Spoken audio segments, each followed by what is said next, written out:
Testing 1, 2, 3. Testing 1, 2, 3. This is Radio Free Mormon on the air, broadcasting behind enemy lines. Tonight's episode, part 3 of our interview with Dr. David Bokovoy. Dr. Bokovoy, how are you doing? So great this morning. It's wonderful to be back on Radio Free Mormon. Thank you so much, RFM. Well, you are so welcome. It is an honor to have you back. I know our audience has enjoyed very much the first 2 segments of this interview.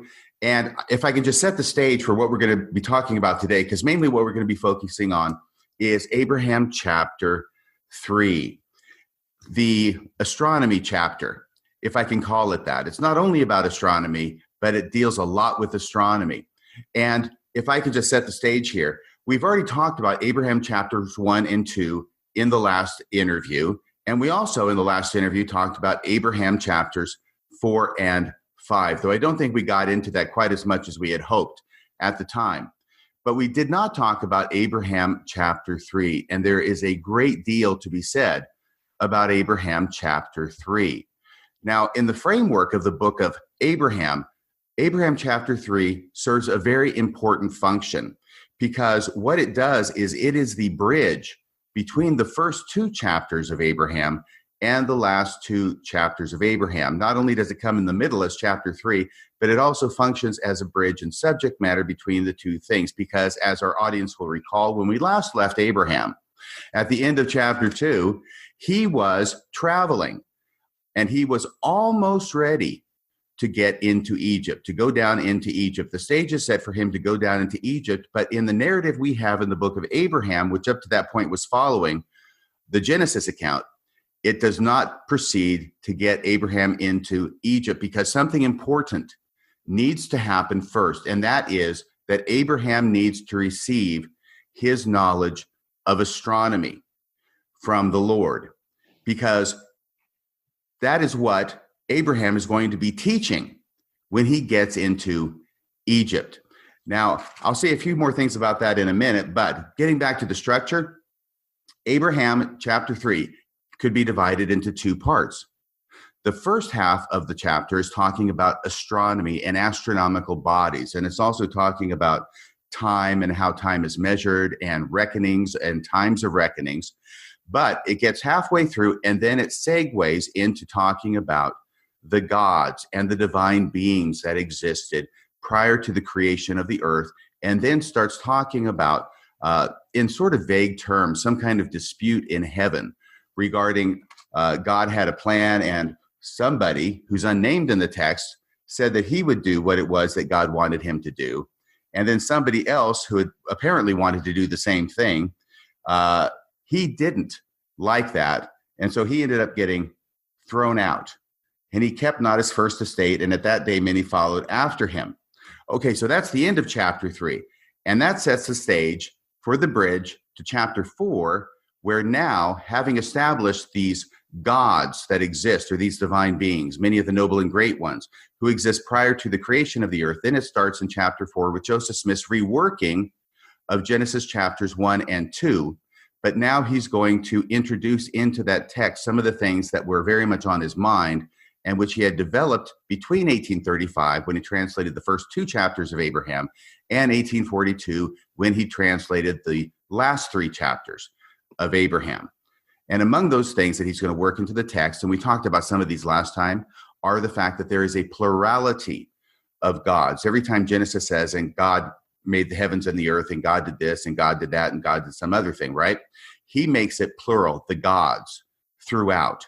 So that's one thing he does. Another thing that's very important to him in this reworking of the creation account is that it's important to Joseph Smith to now discount the idea of creation ex nihilo, because he has learned through his studies with Joshua Seixas back in 1836, the Jewish rabbi who came and taught Hebrew to the school of the prophets, that the word, not only Elohim can be plural, but also the word, I think it's barau in Hebrew, doesn't only mean create, but it can also mean fashion, form, or organize. Is that correct? First off, I don't mean to be totally ignoring you here, David. This is a great intro. The technical form of the verb would be pronounced bara. It's in Genesis chapter 1, verse 1. It starts off Bereshit, bara, which is in the beginning, and then you have the verb form, which is a third person masculine singular inflected form of create, with Elohim as the subject. And as we discussed in one of the previous podcasts, Elohim, though technically a concretized abstract plural form, I know I'm throwing a lot of grammar here, but as a plural form there, it is actually intended to mean God singular and that God creates. Now, in response to your question, let's just state that this is one of those things where Joseph Smith is actually 100% on target in terms of his analysis of ancient theology, because we really do not have evidence for creation ex nihilo, which is so important to later Judaism and Christianity, until the Hellenistic era. So the creation accounts in Genesis chapter 1 and in Genesis chapter 2 that appear in Abraham 4 and 5, revised into the book of Abraham, present creation through organization. We'll actually talk about that in greater detail as we move throughout the podcast, as we compare the cosmology in chapter 3 with what we see in chapter 4. Okay, great. And so along with that idea of it's not creation ex nihilo anymore, God is organizing, the gods are organizing matter. And the idea that matter has no beginning and no end. It is eternal. The elements are eternal. Joseph Smith, or God teaches us in another place in the Doctrine and Covenants.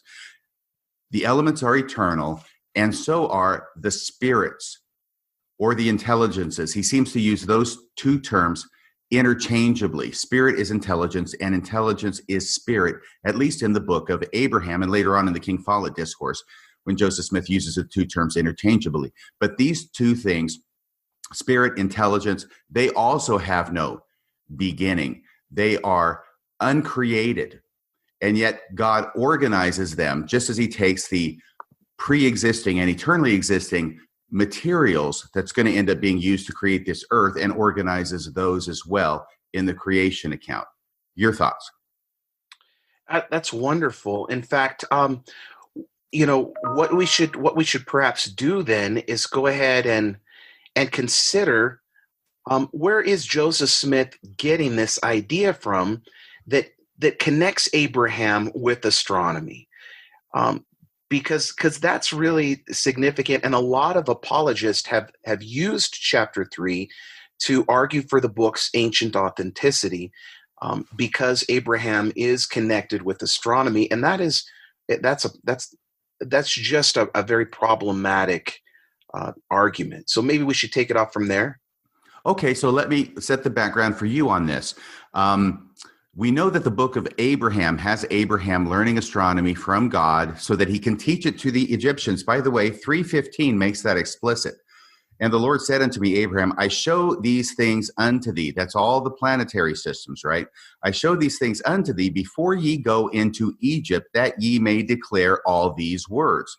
So there it makes it explicit. That's why he's receiving this knowledge, so he can teach it in Egypt. Now, the book of Abraham never gets Abraham actually into Egypt, with the possible exception of the explanations to facsimile 3, where at the bottom of that, it talks about Abraham is reasoning upon the principles of astronomy in the king's court. That's at the very bottom of the explanation of facsimile 3, but that's about as close as it gets to talking about Abraham doing just that and reasoning on those principles of astronomy and teaching those principles to the Egyptians once he makes it into Egypt. The biblical text, however, in Genesis, says nothing about Abraham teaching astronomy when he gets to Egypt. And so the apologists look at that and say, well, wait a second, we have other sources outside the Bible, extra biblical sources that talk about Abraham teaching astronomy when he got to Egypt. And that is a huge bullseye for the book of Abraham. What say ye, David Bokovoy? As we mentioned in one of the previous podcasts, RFM, the term Chaldean that is used all throughout the book of Abraham is anachronistic. But the Chaldean people associated with Babylon were well known in the ancient world for their astronomy. So much so that in later languages, including in Greek and in Aramaic, that term becomes synonymous with astronomer.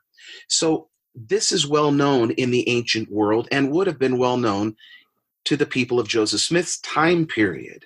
I'm literally just pulling off of my bookshelf. I'm sitting next to it here. I've got a copy of the complete works of Josephus, and our audience will remember that Josephus is a first-century Jewish historian who writes a lot about the Jewish war against Rome, and then talks a lot about Jewish traditions regarding the patriarchs and really the biblical material. So I'm pulling off my translation here that is a very famous one from William Whiston that Joseph Smith and his contemporaries would have absolutely had access to. And I'm opening it up here to chapter 10, and I'm on page 33 of Josephus's Antiquities of the Jews, which speaks about Abraham. And I'm going to go to I'm in chapter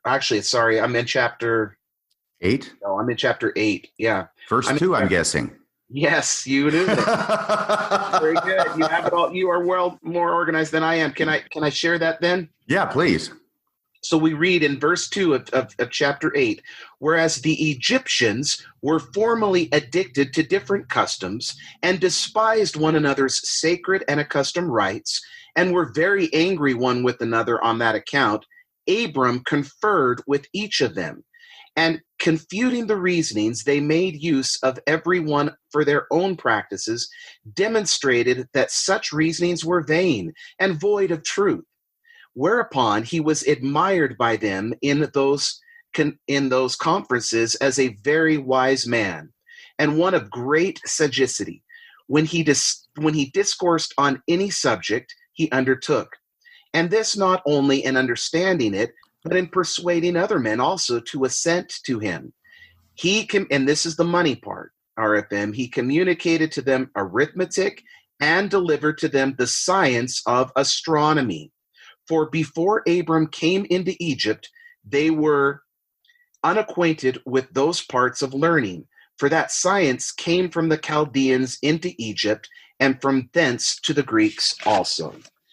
And so if someone in Joseph Smith's era was going to produce a pseudepigraphic book of Abraham, as Joseph Smith does, writing about Abraham's life experience, it would be expected that we would encounter a chapter like we have in chapter 3, where Abraham learns about cosmology and understands the stars and is then prepared to take that into Egypt and share that knowledge with the Egyptians. Absolutely. By the way, when you say that Joseph Smith absolutely had Josephus with him, I just want to insert here the historical basis for that, which is that we know that Oliver Cowdery had a copy of the book of Josephus and was acquainted with its contents as early as 1835. Yes. Because in an article that he wrote about the papyrus, he mentions Joseph, right? Yes, that other papyrus, right? Yeah. He mentions that there were certain drawings on it and certain figures and what we would call facsimiles if they were reproduced, but this one didn't get reproduced. But he talks about it as representing the Pillar of Enoch. So he's looking at one of these scrolls, seeing a figure on it, which he says this is the Pillar of Enoch as referred to in the book of Josephus.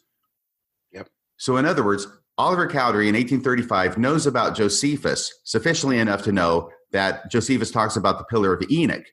So I think it's pretty clear then that Joseph Smith, who's pretty darn close to Oliver Cowdery, would also have been equally as familiar with the contents of the book of Josephus, including chapter 8, verse 2, which you just read.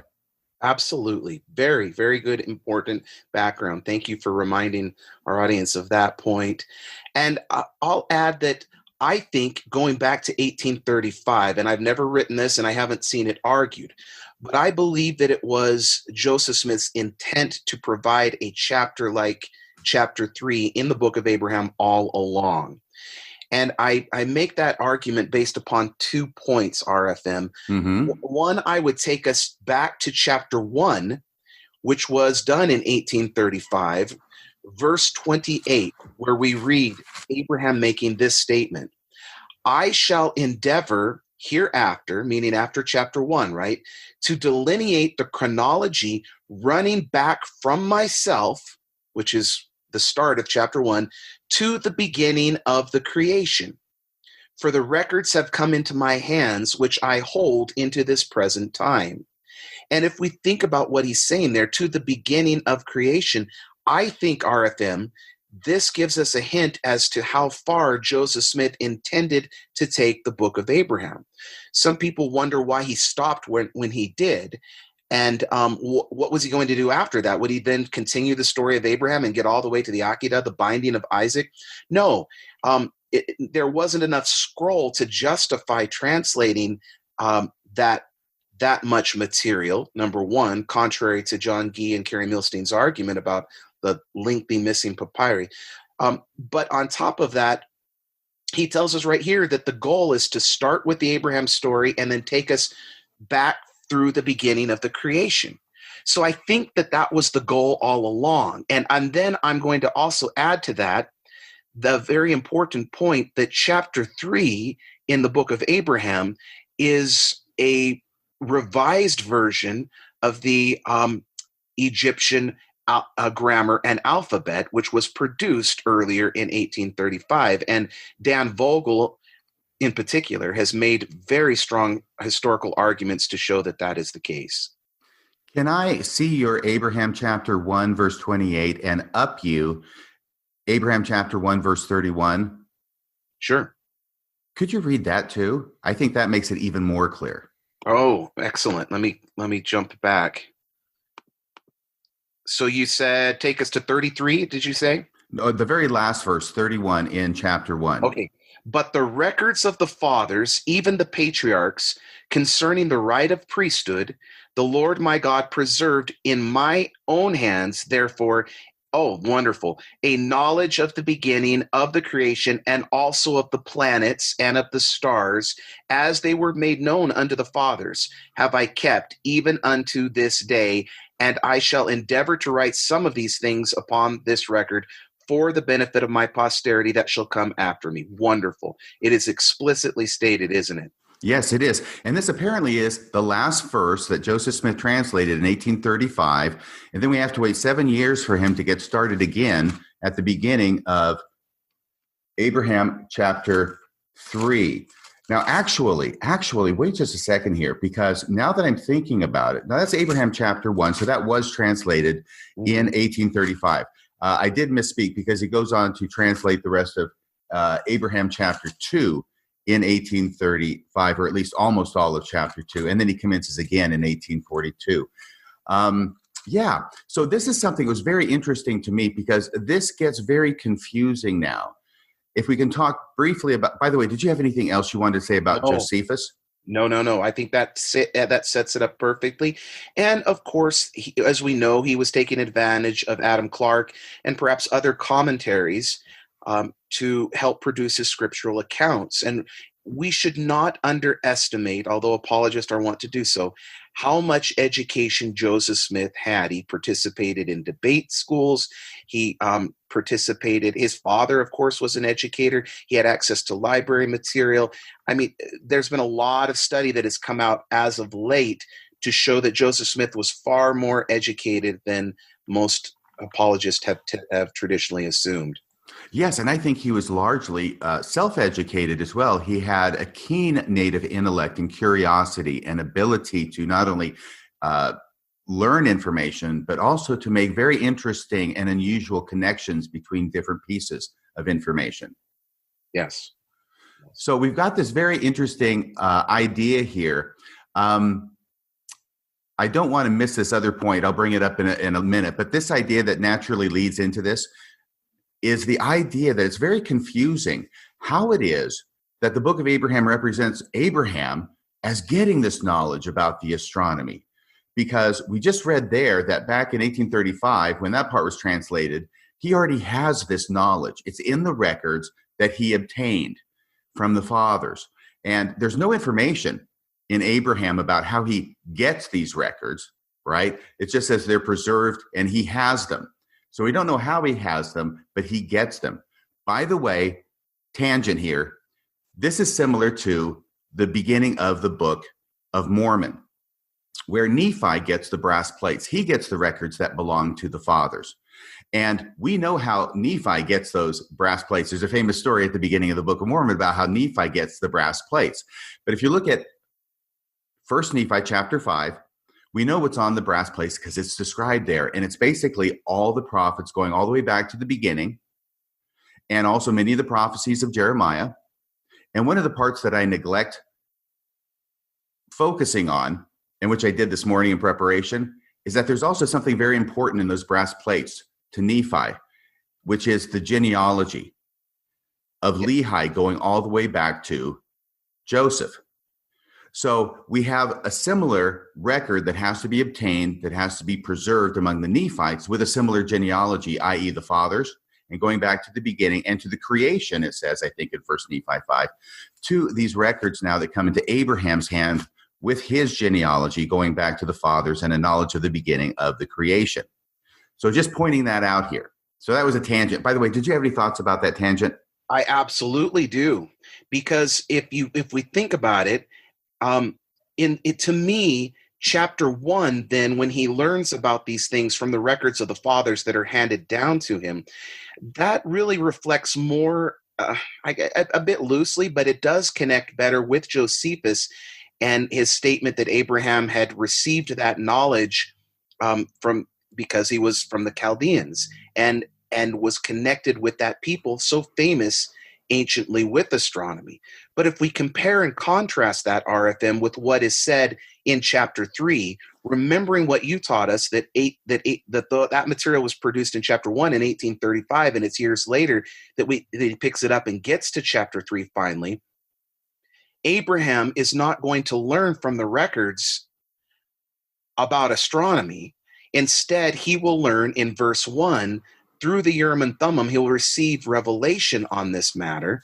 And then later on in chapter 3, at some point, the Lord himself will begin speaking to Abraham and giving him that information. So what we're seeing here from my perspective is a wrinkle, like we talked about, a little bit of dissonance, because in chapter 1, Abraham is going to learn about that from the fathers and the records, whereas when Joseph Smith picks up the story years later in chapter 3, then Abraham learns about that material from the Urim and Thummim and from the Lord directly. Right, exactly. And this is part of this confusion, like you say, a wrinkle in the text. Because first off, it's going to be the records. And at the end of Abraham chapter 1, for all intents and purposes, all he's going to be doing is recounting what he has in the records. And like you say, that accords with Josephus and Abraham bringing that knowledge of astronomy out of Babylon. Yep. Into Egypt. Now, Abraham 3 is going to change that. Yep. Because apparently the book of Abraham doesn't really want Abraham bringing the knowledge of astronomy from Babylon into Egypt. Instead, it's going to be the true knowledge of astronomy, not the Babylonian stuff, but the true knowledge which is revealed to Abraham directly from God himself. And even in Abraham chapter 3, there's all this confusion about how it is that Abraham receives this knowledge. Like you said, first off, in Abraham chapter 3, verse 1, and I, Abraham, had the Urim and Thummim. Well, of course, Abraham's going to have a Urim and Thummim. I mean, Joseph Smith has a Urim and Thummim. Doesn't everybody have a Urim and Thummim? You have a Urim and Thummim, don't you? Absolutely. All prophets. It's called an iPhone, right?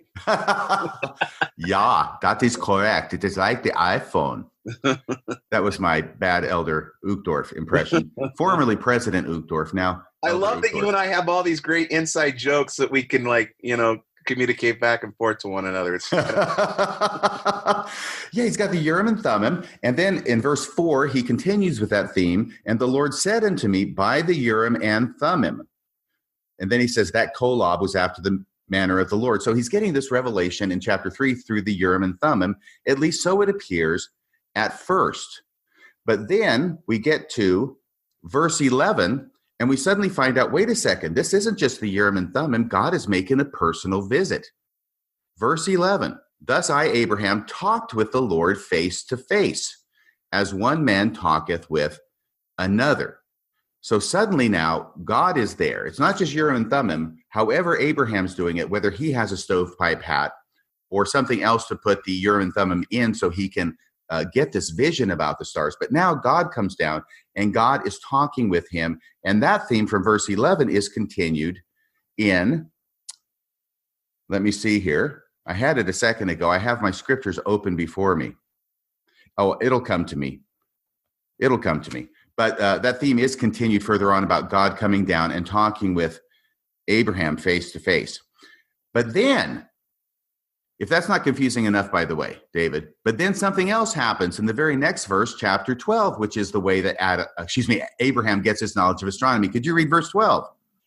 Yeah, let me pull that up. And he said unto me, my son, which reminds us, of course, of Moses' interaction with the Lord in Joseph Smith's revision of Genesis that appears there, right? Yes. My son, and his hand was stretched out. Behold, I will show you all these, meaning the stars and the planets, right? Yes. He put his hand upon mine eyes, and I saw those things which his hands had made, which were many, and they multiplied before mine eyes, and I could not see the end thereof. Right. So in verse 11, first off, verse 1, Urim and Thummim. Verse 11, God speaks to him face to face, and he's not just, it says what he's saying to him, and he told me of the works which his hands had made. And so apparently verse 11, he's telling him about it, and now verse 12, he's going to show him, and he does it by this very interesting way. I find this really a neat touch, that God stretches out his hand, puts his hand over Abraham's eyes, and then Abraham sees the stars and all the works of God. Yeah. It reminds me of the story of Jesus, right? Healing the blind person in the Gospel of Mark. The Gospel of Mark is the only one to have that story where Jesus will take the mud and spit upon it and put it on, and the man sees things gradually, right? Because Jesus lays his hands upon his eyes in that sense. And at first, remember, the man says, I'm kind of seeing people, but they look like trees. And he was born. It doesn't make a lot of sense because he was born blind, so he wouldn't know what trees looked like. But that's really not the point. The point is that the man receives a gradual healing as opposed to an instantaneous change. And that, just as a side note, ties into the theme of the Gospel of Mark, where nobody knows really who Jesus was, and it's only gradually revealed that he is the Son of God. And people start to understand it a little bit at a time. So thematically, it links with this thesis from the Gospel of Mark and reminds us of that idea. Yes, that's fascinating insight.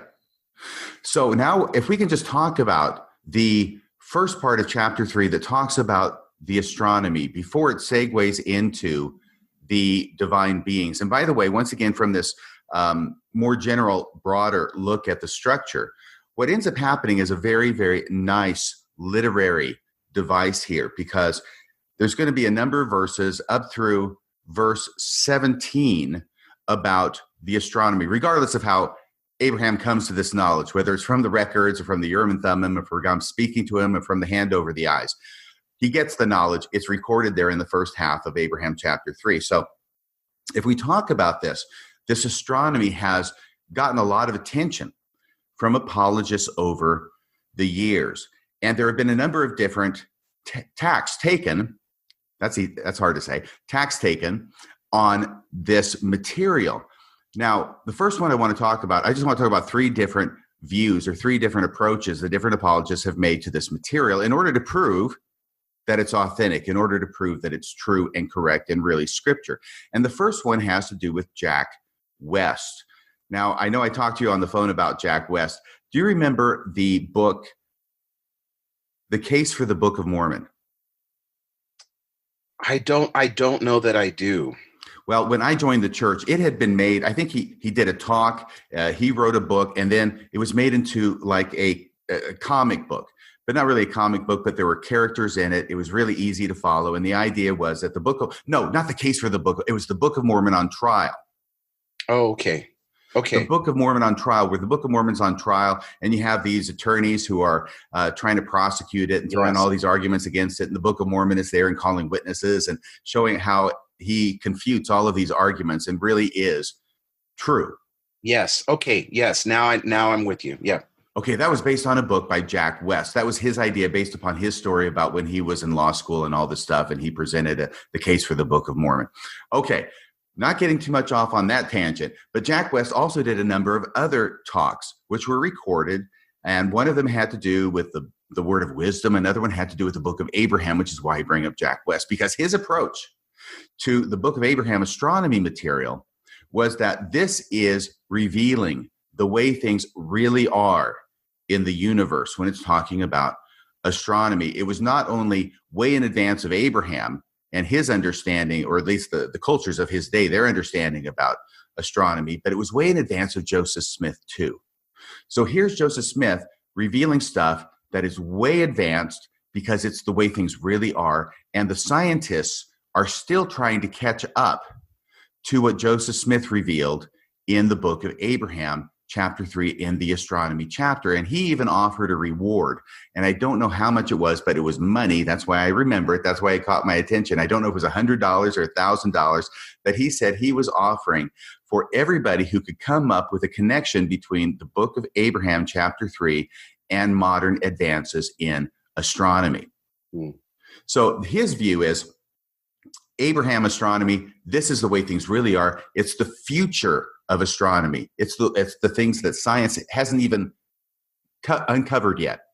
All right, so that's his view about the Book of Abraham. And every time science catches up with the Book of Abraham and finds out something that matches the Book of Abraham, by the way, these weren't really great connections. I hate to break it to you, but spoiler alert. But that was his idea. So every time, let me jump in and say that I'm not as familiar with his work as I am the later work that has been done, particularly by Michael Rhodes, who makes similar arguments. Right? I mean, he did it. He did a little article with a co-author. I think the last name was Moody, if I remember correctly, and it was in the Astronomy Papyrus and Covenant book published by Farms back in 2005 with John Gee and Brian Huglet as editors. And in that article, it was called Astronomy and Creation in the Book of Abraham. He, in essence, makes the same claim that this is actually a reflection of contemporary science and things that we know to be true today.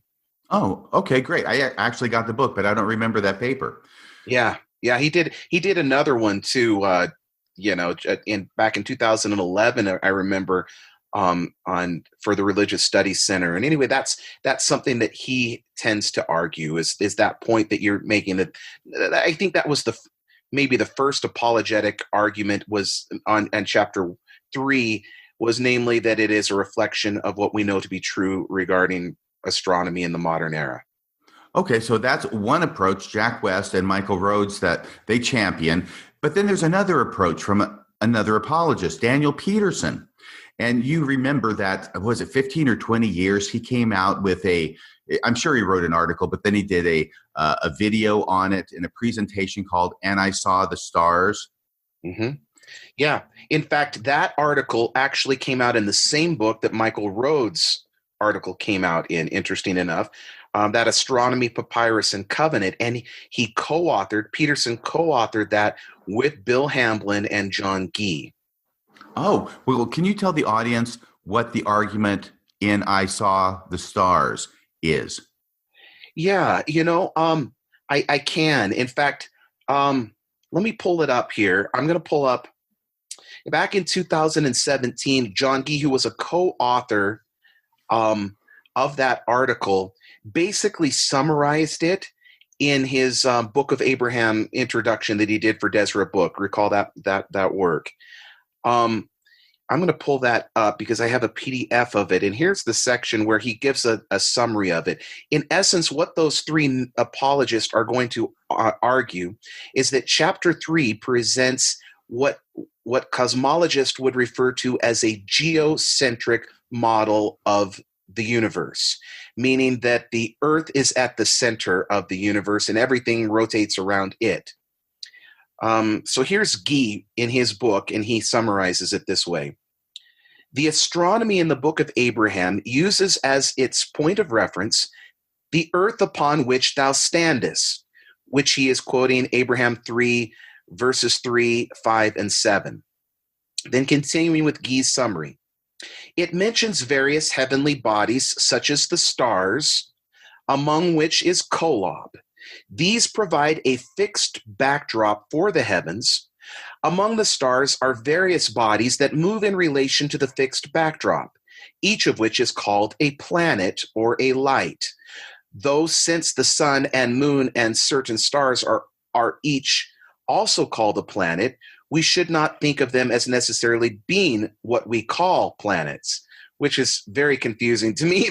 I'm like, why are you going to make that argument? They're called planets, and it's clear that Joseph Smith views them as planets. Not only do we see that specifically stated in chapter 3, but in the cosmology that is presented in early Mormonism, whether we turn to texts like D&C section 76, D&C section 88, or maybe we can quote one of these later, the very fascinating patriarchal blessings that Joseph Smith's father, Joseph Smith Sr., would present to early church figures, talking about the planets and stars and sun and moon that are inhabited with human beings like us.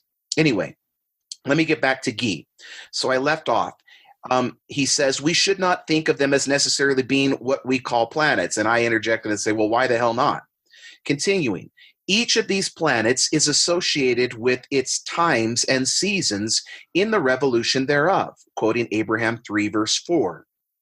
These lights revolve around something, states Guy, and that is the fixed reference point, the earth upon which thou standest.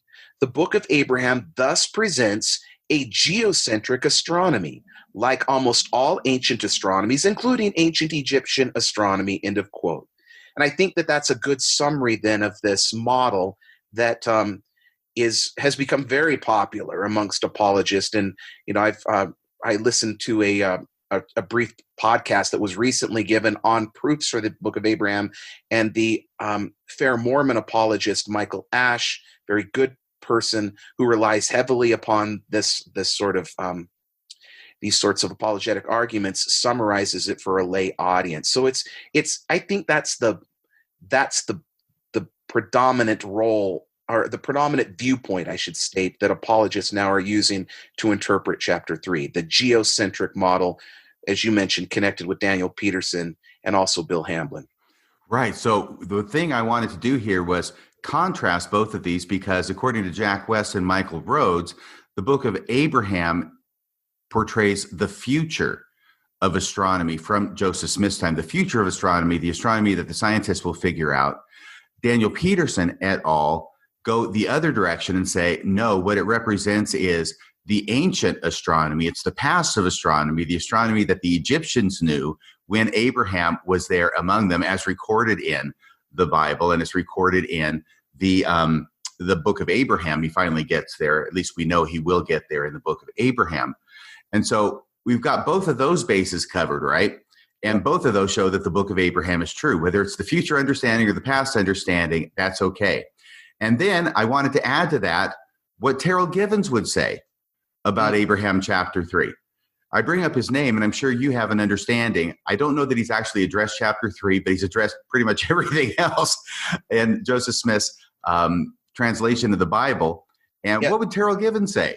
Terrell Givens has a brand new book out on this that was published by Oxford University Press. It's not just the Book of Abraham, but the title of the book is called The Pearl of Greatest Price, if I remember correctly. I have not read it. I read Colby Townsend's review of the book, and it piqued my interest enough, RFM, that I went on to Amazon and kind of glanced through some of the Book of Abraham section, that you can pull up as a preview. But I have to state that I'm not entirely familiar with what Terrell does. Well, I'll tell you. Okay.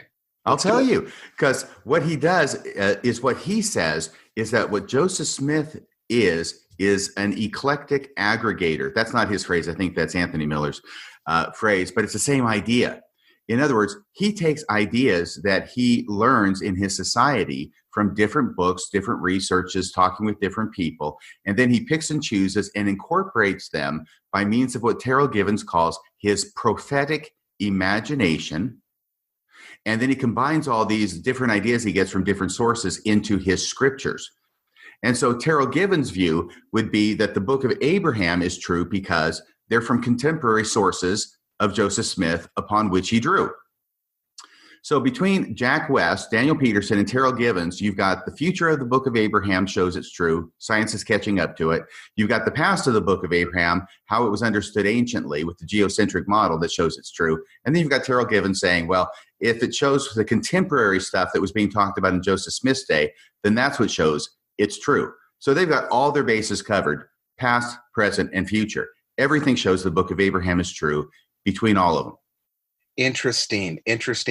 Okay, that makes sense because I am familiar with Terrell's works, and that certainly sounds like his approach to what Joseph Smith does. It actually is very similar, RFM, to the perspective I apologetically argued for in my book, Authoring the Old Testament, when I addressed this material. I made the connection apologetically between what Joseph Smith was doing in drawing upon ancient and modern sources to create these types of scriptural text with Joseph Smith's view of divine creation. In rejecting, going back to what we were talking about a few minutes ago, in rejecting the traditional Judeo-Christian construct of creation ex nihilo, Joseph Smith presents God as organizing creation through chaos.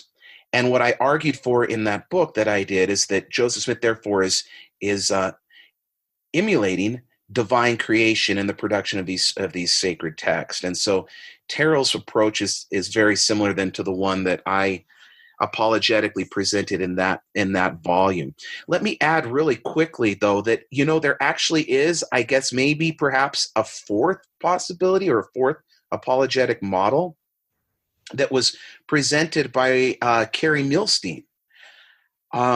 Carrie did an article, let me see.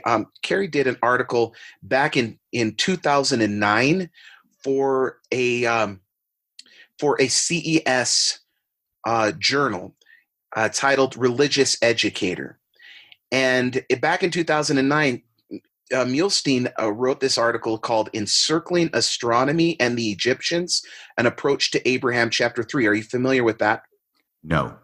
Okay. Well, it's kind of another way of looking at it. And in essence, I guess the best way to describe it is it's kind of an inverse of the model that Peterson, Hamblin, and Gee put forward. Instead of having the Earth as the center of the cosmos, Milstein argues that the book of Abraham's astronomy places Kolob at that center. And so the model that he presents there is one that the astronomy he acknowledges, of course, with Peterson that it's ancient, but the main focus should be on Kolob and the spiritual truths that are found in there through typology.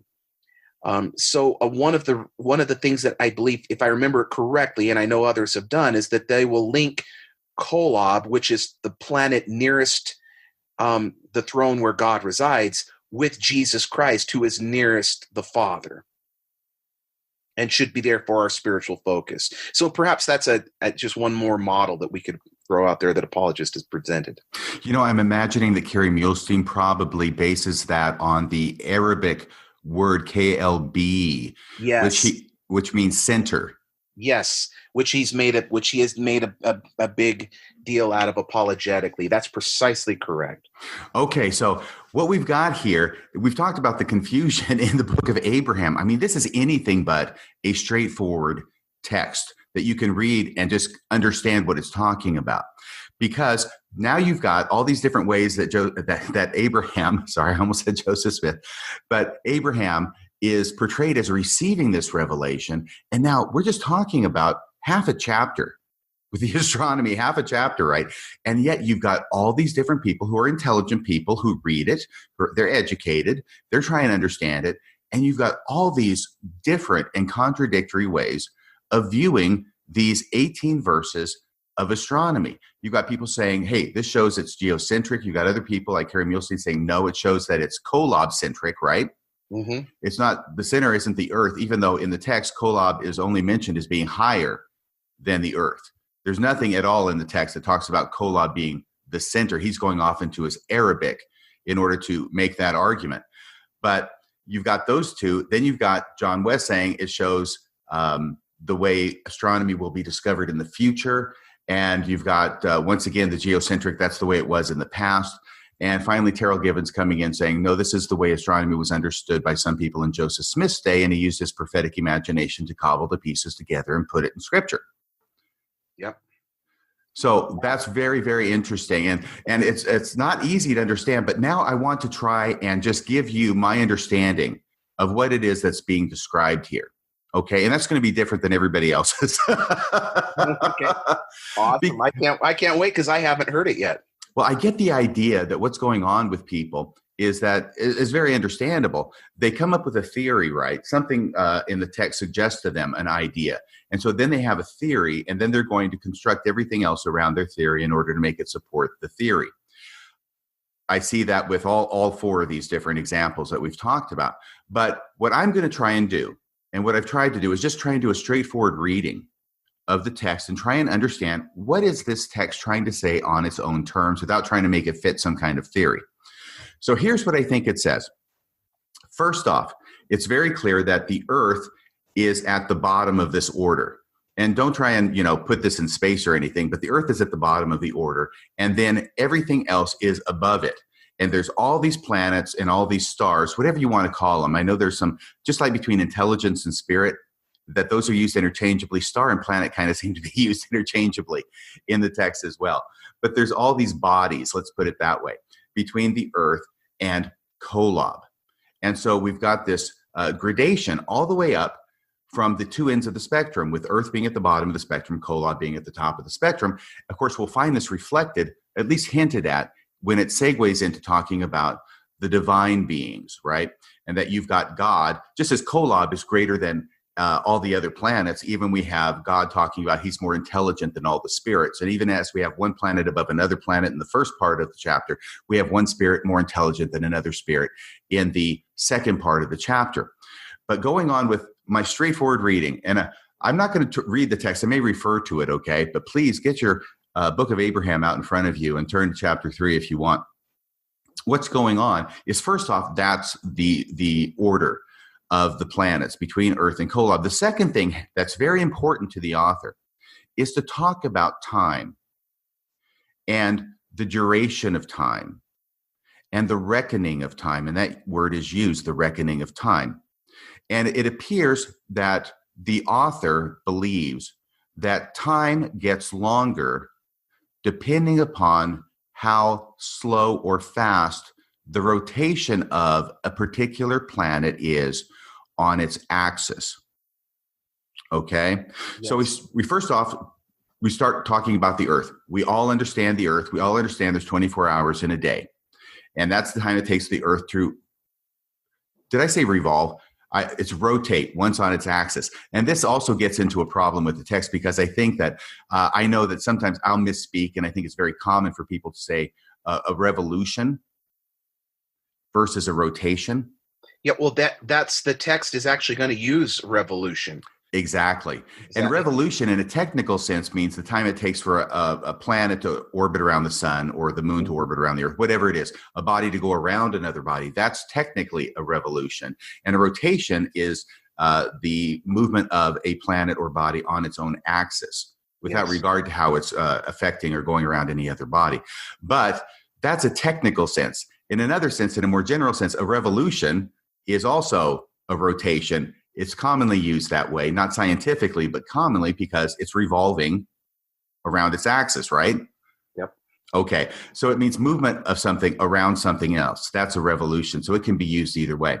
All right. So the Earth revolves once on its axis every 24 hours, but Kolob revolves once on its axis every what? Oh, goodness. What was it? It's a real even number. Is it 1,000 years? It's 1,000 years. Mm-hmm. Yeah. Exactly. So Kolob, which is near to the place where God resides, revolves once on its axis every 1,000 years. And this is the idea that appears to be borrowed from Peter, where he talks about one day is unto the Lord as 1,000 years. Now, Peter seems to be speaking euphemistically, but this gets very literalized in Abraham and the astronomy chapter. So one revolution of Kolob is one rotation of Kolob is every 1,000 years. And the idea seems to be that if it takes you 1,000 years to rotate once on your axis, then any being on or near that planet, Kolob, will experience time in a much more protracted manner than a being on the Earth who has one day every 24 hours. So he talks about the different reckonings. And here's the reasoning he gets to, and this is what I find fascinating, because he's going to give an example between the Earth and Kolob. And the example he's going to give is the moon. All right? And he's going to use this as an example. And this is where he starts talking about, let's look at verse 4, okay? Yeah. And the Lord said unto me by the Urim and Thummim that Kolob was after the manner of the Lord according to its times and seasons. That's very important to the author. In the revolutions thereof. There's the revolutions, right? That one revolution was a day unto the Lord after his manner of reckoning. So the Lord's manner of reckoning is not the same as our manner of reckoning. It being 1,000 years according to the time appointed unto that whereon thou standest, i.e. the earth. So it's 1,000 years here, but it's only a day to God. This is the reckoning of the Lord's time according to the reckoning of Kolob. All right. Now he's going to give this example, and it's going to be the moon. Now, by the way, he's not going to say the moon. He's going to say it's the lesser light. Let me RFM, can I interject right Please. there and just say that this will become very important for understanding Joseph Smith's view on human history, the Earth's history, right? Because the Earth, therefore, was created in 6 days, and it will be 6,000 years old, and ready then in Joseph Smith's time period for the millennial reign, right? Yes. So that's really significant that he wants to put it as such, that it's one day. So it's 6 days of creation, which reflects Genesis chapter 1.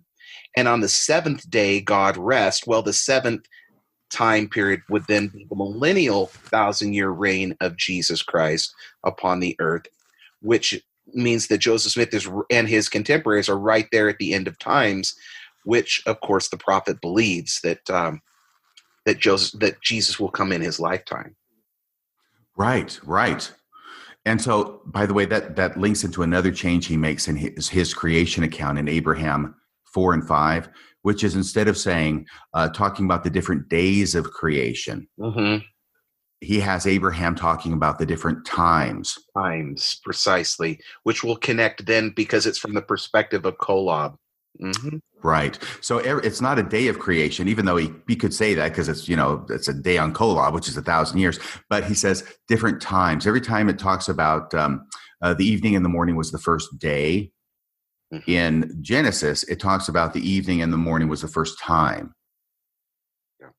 Okay. So as an example, at the end of verse 8 of chapter 4, it says, it came to pass that it was from morning until evening that they called day, and this was the second time that they called night and day.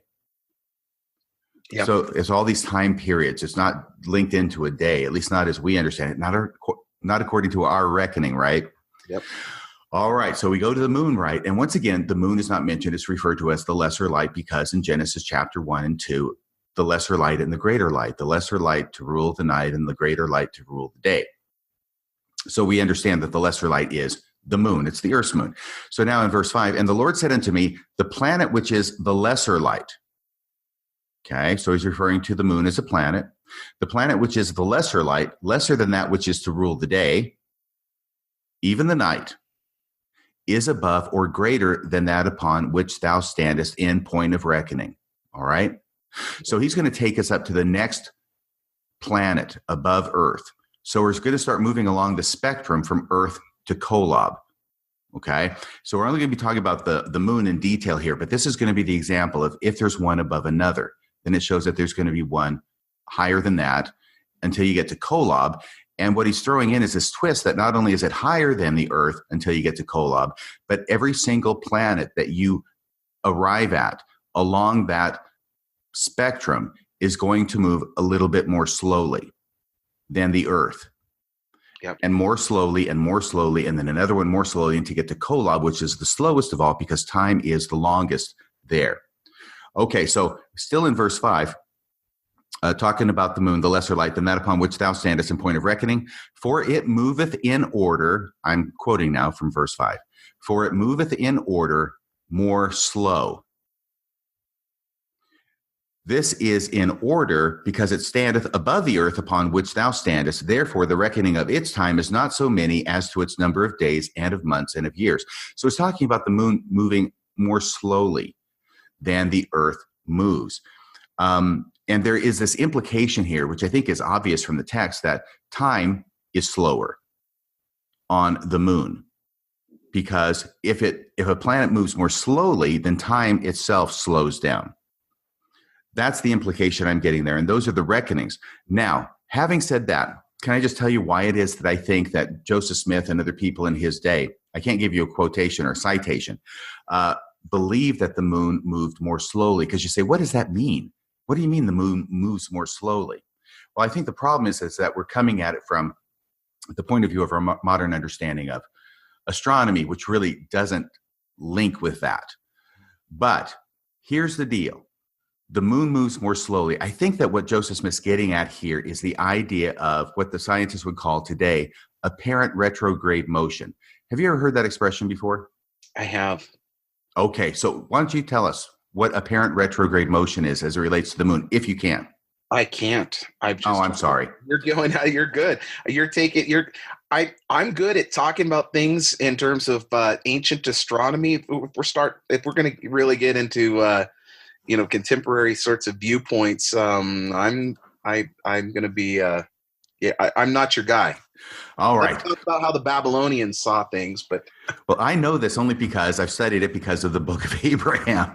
Okay. But apparent retrograde motion, all it means is this: is that the moon. First off, let's start with basics. Okay, all of this is from the point of view of the Earth. So that's why it's called apparent. This has nothing to do with how things really move.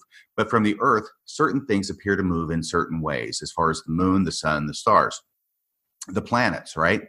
So from the point of view of the Earth, the apparent retrograde motion of the moon is this, is that the moon, as we know, travels like with the stars and like with the sun from east to west over the horizon. We understand that much because we observe that all the time. But the moon is different because if you were to go out tonight at midnight, assuming the moon is up at midnight, it will be shortly. We're going to have a full moon here on Halloween in about a week. But at midnight, if the moon is up, you go outside, you look up, you see the moon, it's midnight, you clock the time, you look at your watch, okay? And you see where it is against the stars in the background, all right? Because that's how we can peg where the moon is in relation to the stars from the point of view of the Earth. If you go out the next night at midnight, same time, and you look up at the moon, what you'll find is that it has moved backward against the stars. Yeah. And so even though the moon in its orbit moves from east to west, it appears to actually go backward on that orbit. And that is what I think this is talking about, is that the moon moves in its order more slow because it moves more slowly than the stars. Yeah. The stars outpace the moon because the moon moves backward against the backdrop of the stars. So that's all I'm talking about, is the apparent retrograde motion of the moon, and why I think that's what's being described here. You explain that so much better than I took astronomy as an undergraduate. It was such a mistake, RFM, because when I was an undergraduate, you could either take math courses or language courses. And so being a humanities guy, I said, give me every language course I can possibly take. So I took Hebrew and even Ugaritic at BYU, an ancient quote unquote Canaanite language. But then when I took my science class, I'm like, okay, I got to take a science class. I'll do astronomy because that connects with constellations, which connects with ancient mythology.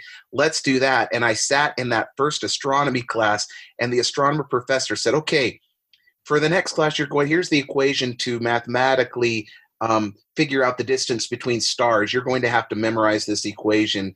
And I'm like, oh no, what have I gotten myself into? I just wanted constellations and mythology. So you explained that so clearly, and thank you for doing that. That's great. You are so welcome. Yeah, I had a friend who went and took an astronomy class in college and thought that's exactly what was going to happen, and then found out it's not about constellations and all the interesting stuff. No, it's math. Okay, let me, if I could interject right here. Mm-hmm.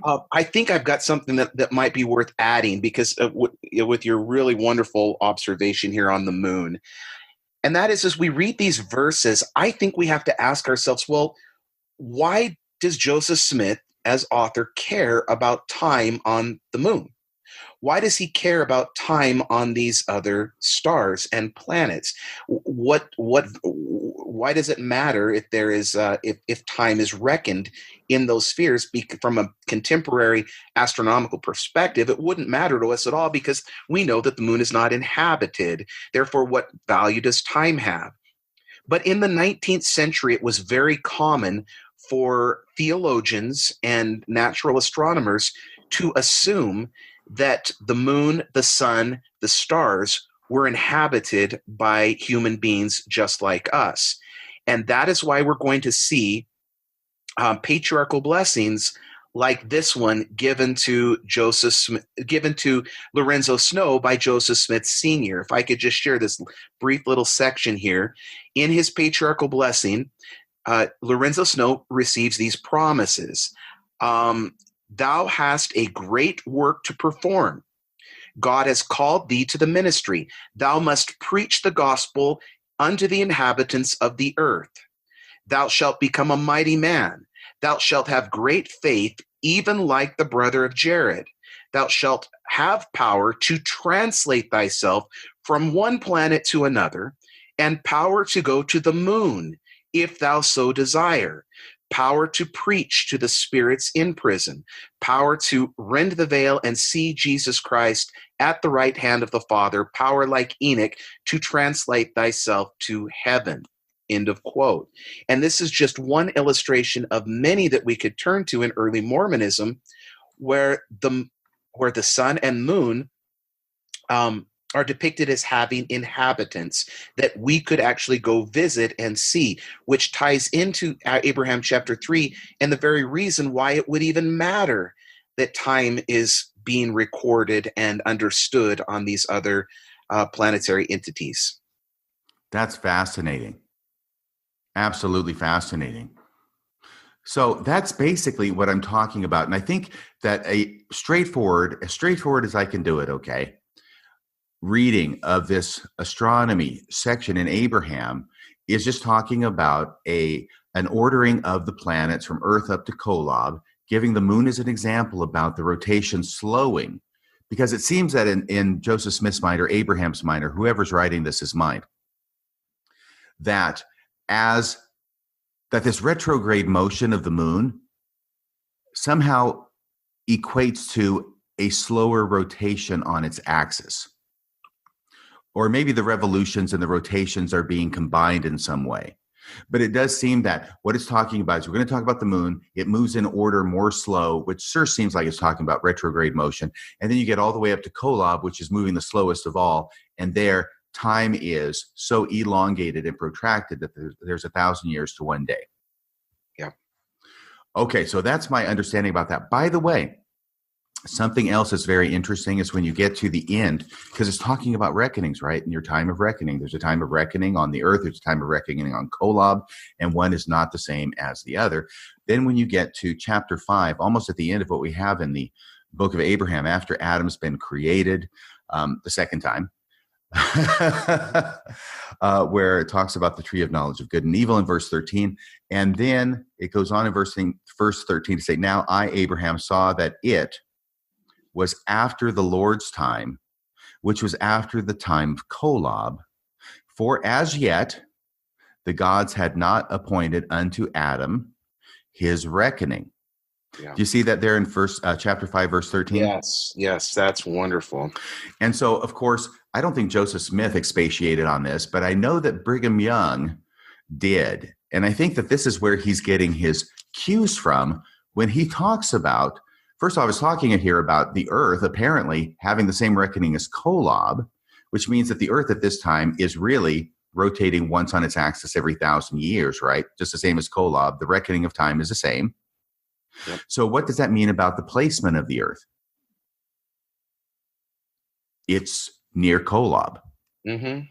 It has to be, because that's how the order of things goes. And do you remember what Brigham Young taught about the earth and the fall of the earth? Oh, that it fell from the throne of God, in which that's what created then the fall of Adam, precisely. Right. So when Adam falls, the earth falls, and up to that point, Adam he can live forever, apparently, right? Yeah. He's immortal. Because he's next to Kolob. And because the earth is moving in Kolob's time. Yes. Wow. That's a point I have not considered. That's wonderful. So a lot of times, I know Brigham Young gets a bad rap, and for a lot of it, he deserves it, right? Sure. But when he's coming up with these things that sound absolutely cray-cray, a lot of times he's actually doing some study and some thinking, a lot of pondering and connecting different things that Joseph Smith had set forth and that we still have in our scriptures today, but maybe aren't thinking of in the same way. Yeah, absolutely. Absolutely. Okay, there's only one more thing I want to say about astronomy. Do you have anything else you want to say about astronomy here? I do, but why don't we have you finish that section, and then I'll piggyback off of that. Okay, so back in the early 1980s, I think it was, General Conference time, Bruce R. McConkey's giving a talk. I think it was in General Conference. I know it was Bruce R. McConkey, and it was back during that time period. Now, I've only been a member of the church since 1978, so I've only attended a certain number of general conferences as of this point, but already I know it's boring. It's as boring as watching paint dry. It's actually as boring as watching dry paint dry. That's how boring general conference is. So anytime something out of the usual pops up, it's like, oh, whoa, something new was said. Yeah. And what Elder McConkey said at one point in general conference was that, let me see if I can get this right. I'm not looking at his quote. I'm looking at what he was quoting from, though I don't know that he gave the reference. That he said that eternity has been going on in this system of things for 2,555,000,000 years. Mm. Now, when he said that, everybody's going, my gosh, what on earth? This is totally new. It's like total revelation. Where is he getting this from? This must be a fantastically advanced subject. But later on, I found out that he was actually quoting from a letter by William W. Phelps, and it related to what William W. Phelps at least said was contained on these Egyptian papyri. Do you know what I'm talking about there? Yep, I think so. Okay, good. Because this is kind of famous. I mean, once you get into it, it becomes well known. For most Mormons, they probably haven't heard of it. But this is a letter which I think he wrote in 1845, and it was published in the Times and Seasons on January 1st, 1845. So this is after, obviously, Joseph Smith has been killed. But in a letter, W. W. Phelps claims that eternity, agreeable to the records found in the catacombs of Egypt, right? So those are the papyri. Mm-hmm. Eternity has been going on in this system. And the way he writes it is this: almost 2,555 millions of years. So if you take that 2,555 millions of years and make it into billions, it's 2.555 billion years, or 2,555,000,000 years. And Excuse me. And he goes on to say, and to know that deists, geologists, and others are trying to prove that matter must have existed hundreds of thousands of years, it almost tempts the flesh to fly to God. Or must their faith, like Enoch, to be translated and see and know as we are seen and known. So here at this point, there's a change going on because all of a sudden now, instead of the earth just being thousands of years old, now we're talking about this system. He doesn't actually describe or detail what the system means, unfortunately, but he says in this system, it's been going on for 2,555,000,000 of years. So now he's poo-pooing the geologists who think the earth is only thousands of years old. Of course, that's at his time, right? Not today, when they would understand that it's about 4.5 billion years old. Okay, so having said that, we have an insight into what was contained in the papyrus. One would presume that William W. Phelps got this from Joseph Smith, who was the one who had the ability to translate the papyrus, but it doesn't find its way into the Book of Abraham. It's this fact that's sort of floating out there that didn't get included. Now, having said that, there is a theory which I stumbled upon as to why it was that W. Phelps claims that the papyrus said that eternity's been going on in this system for almost 2,555,000,000 of years. Have you ever heard of this? No, I have not. Okay, here we go. It's math. And I'm not good at math. I'm not good at math. I went into law because I stink at math. And I had to do this a number of times. I actually found an article where somebody did it for me because I'd forgotten how to do it myself. But here's the deal, okay? Here's the deal. The earth has existed or will exist for 7,000 years. Okay, this does get back to the 7,000 years, by the way.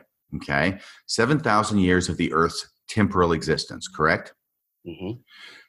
There's 365 days in a year. That much makes sense. Yep. But according to the Lord's time, what is each of those days equivalent to? 1,000 years. Yes. So if you take 7,000 years of the earth's temporal existence and you multiply it by 365, which is the number of days in a year, and then you multiply it by 1,000, because there's 1,000 days or 1,000 years to every day from the Lord's perspective, you know what you come up with? The exact same thing that William W. Phelps came up with, 2,555,000,000. There you go. So this appears to be where this figure came from. It was a simple math calculation.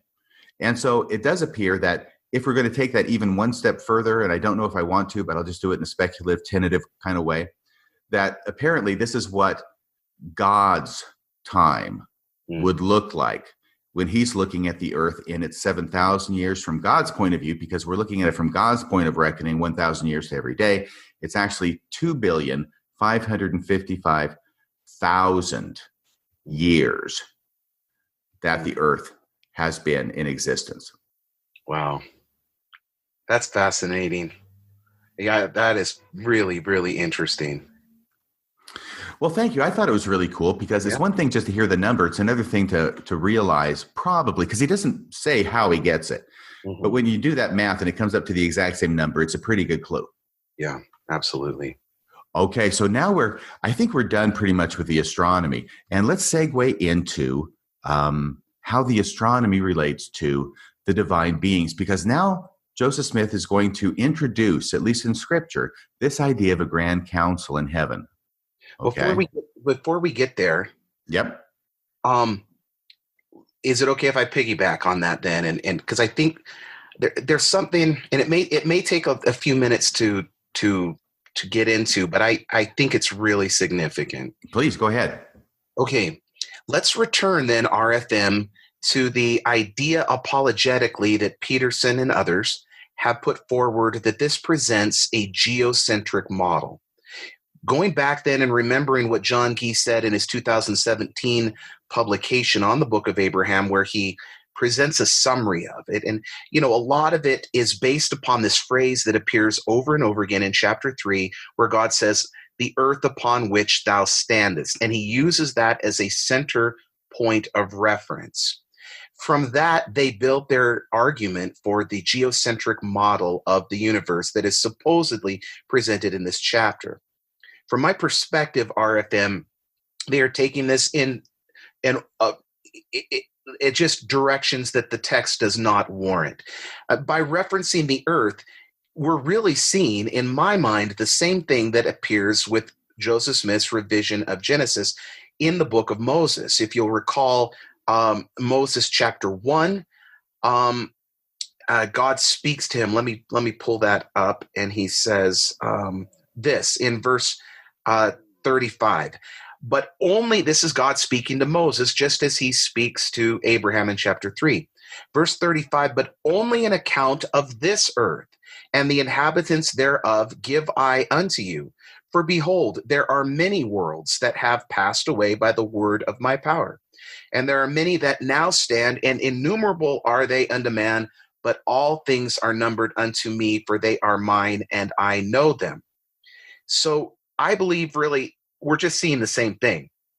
Again, chapter 3 is going to tell us that time is reckoned on these other planets, including the sun and the moon, because Joseph Smith and others believe that they are inhabited literally by human beings.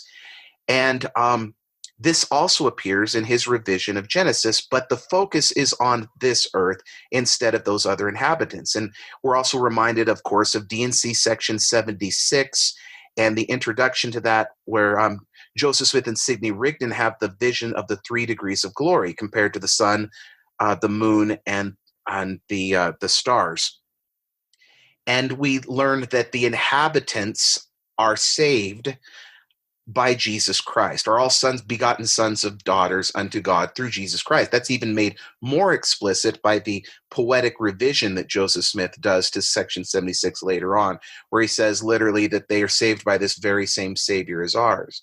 So returning then to Abraham 3, what they're identifying literally is just this 19th century cosmological viewpoint that is articulated all throughout Joseph Smith's scriptural text, whether it's Doctrine and Covenants, the book of Moses, or here in the book of Abraham, that the focus is going to be only on the inhabitants of this earth, and so it will be used as a reference point. Anything else that they develop beyond that is taking the text further than it warrants, in my opinion. But let's grant RFM for just a moment that, let's just say that they were right, that this does in fact present a geocentric model of the cosmos in Abraham chapter 3. This is something that they have never considered, but is really problematic for what they're trying to suggest. And that is Genesis chapter 1, which is revised as the very next chapter in the book of Abraham, as Abraham chapter 4, presents an entirely different cosmological account, one that is reflective of what we see generally in the ancient Near East. So let me do this kind of briefly, but I think it's pretty fascinating. Instead of using Abraham chapter 4, I'll open up the King James Version of Genesis chapter 1, which is revised into that particular chapter. Okay? So Genesis chapter 1, verse 1 begins, "In the beginning, God created the heaven and the earth." The first thing to note there is that the two opposite words, heaven and earth, are technically known as merismus, which are two opposite words that mean a totality of something. So, for example, when Adam and Eve will later eat the fruit of knowledge of good and bad, that is interpreted as a knowledge of all things. Or alpha and omega, the first letter of the Greek alphabet and the last letter of the Greek alphabet, meaning A to Z, all things encompassed. So we start off that God creates the entirety of the cosmos, right, in the very first line. This is all a reference to how the world is going to be. This is all a prologue, if you will, or an introduction. We read, "The earth was without form and void, and darkness was upon the face of the deep, and the Spirit of God moved upon the face of the waters." Well, verse 2, that I just read, is pre-creation, because the very first creative act is in verse 3, Genesis 1, where God said, "Let there be light," and there was light. So verse 2 is actually really reflective of Joseph Smith's theology. Now, he was basing his theology on his interpretation just of the verb bara in Hebrew. But verse 2 tells us that prior to the first creative act, which is Genesis 1, verse 3, let there be light, there is already an earth, but it is without form and it is void.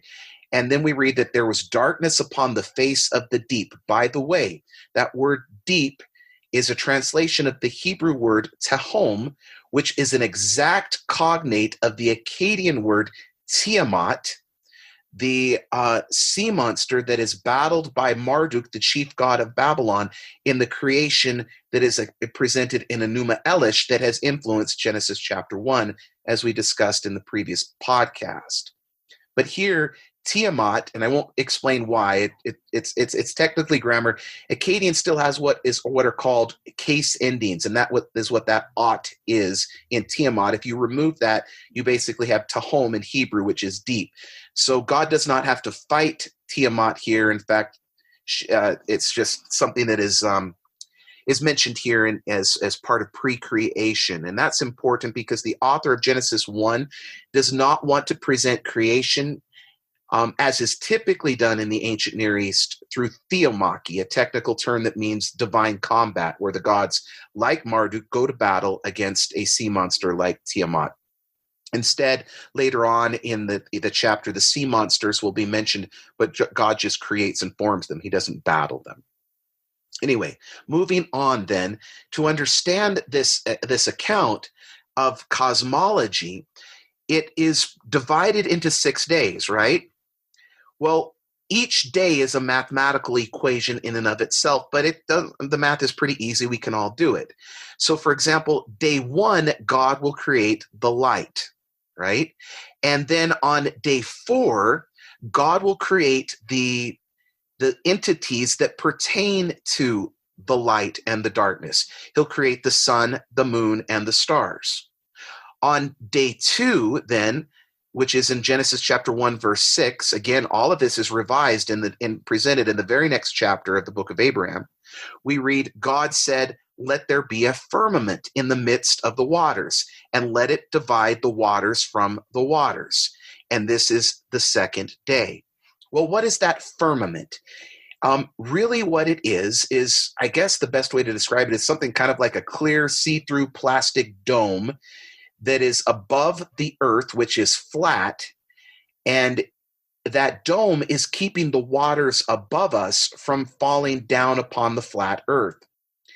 The cosmology that is presented here in Genesis chapter 1 is that the earth is flat, and underneath it there are waters. It makes sense, because if you dig a hole, water is going to come up from the hole, and so with a flat earth model, which is what they believed, you could walk to the edge of the earth as well, and eventually you're going to encounter the ocean or the Mediterranean Sea or whatever the case might be. And so this idea of waters above and waters below is very meaningful. And I used to do this as a kid all of the time growing up in San Diego. Man, there would not be sometimes a cloud in the sky on these beautiful warm days, and I'd look up, and being obsessed with the ocean like I would imagine, I'd think, man, it looks like water up there. And I would wonder, if there was no gravity, it was turned upside down, I would just float or fall down into all of that water above. I remember thinking it that, and that's exactly what ancient people thought prior to the invention of the telescope, because it's blue. But not just that, but what comes down from water? What comes down from the sky? Rain. And that is the ancient cosmological viewpoint that is presented here in Genesis chapter 1 and in in Abraham chapter 4. So that is why, by the way, that when in Malachi, when God promises to open up the floodgates or the window of heaven and pour down a blessing upon people if they pay their tithing, literally what they imagine is God is opening up in this firmament a window that will allow the water to come down upon the flat earth and provide rain when it does. So moving on then with the equation in Genesis chapter 1 and in Abraham chapter 4, Day 3 will actually link with day 6, because on day 3 he organizes the flat earth. David? And then on day 6, he's going to create the inhabitants of the flat earth, namely the animals and humanity. David? Sorry, go ahead. No, I'm sorry. Don't mean to interrupt, but when you got down to day 2 and you talked about creating the firmament in the heavens, I'm not sure. Did you go to day 5 after that? I know you went off on this tangent, which was fascinating about the firmament, but the connection between day 1 and day 4 you talked about, and day 2, I don't think you hooked up with day 5 yet. Thank you. I have not. And I have not, and there's a reason for it. I wanted to establish the equation. It's very easy for modern readers to see that day 1 is linked with day 4, right? Yes. Because light and darkness, then on day 1, then day 4, you have moon, sun, and stars. It's very easy to see that day 3 links up with day 6 because you have the land, and then you have the animals and humans that pertain to that sphere. Day 2 is the division of the waters above versus the waters below through the firmament. And that's a little bit more difficult, right? Because for a modern reader, because what does he create on day 5? He creates the fish and the things of the sea, including the sea monsters. Well, that makes sense because they're in the waters below. But what also does he create? The birds. Precisely. He creates the birds. And a modern reader says, well, why the hell does birds link up? Well, you get why birds are there on day 5 because they are in essence swimming in the waters above.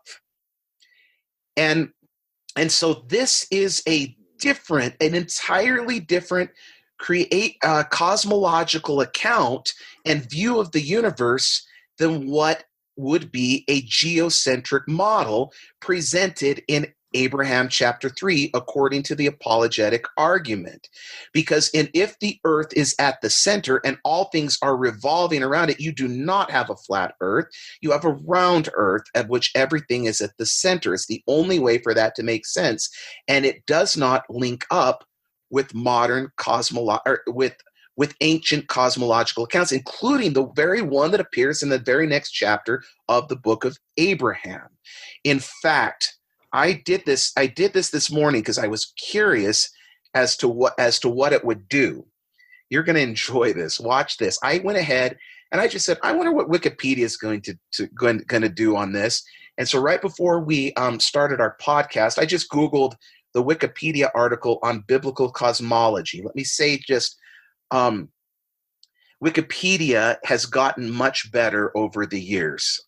It's still not a resource that I encourage my students to cite in their academic papers. But when teaching college classes and teaching students about research, I will tell them, go ahead and start with Wikipedia. It's a nice way to begin and then follow up their links and their resources and use it as a jumping off point is how I would see Wikipedia.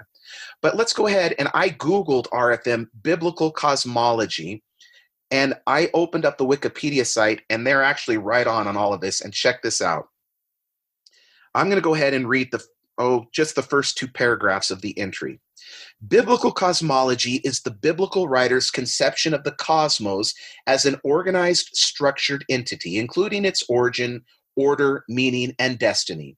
The Bible was formed over many centuries, and I would interject and say the Hebrew Bible over 1,000 years, involving many authors and reflecting shifting patterns of religious belief. Consequently, its cosmology is not always consistent, and that's absolutely true. I mentioned Genesis 1 lacks the divine combat or theomachy, but you can see that in other biblical texts, including Psalm 74, where God is going to create the universe through fighting Leviathan and the deep and sea monsters. So it's not consistent.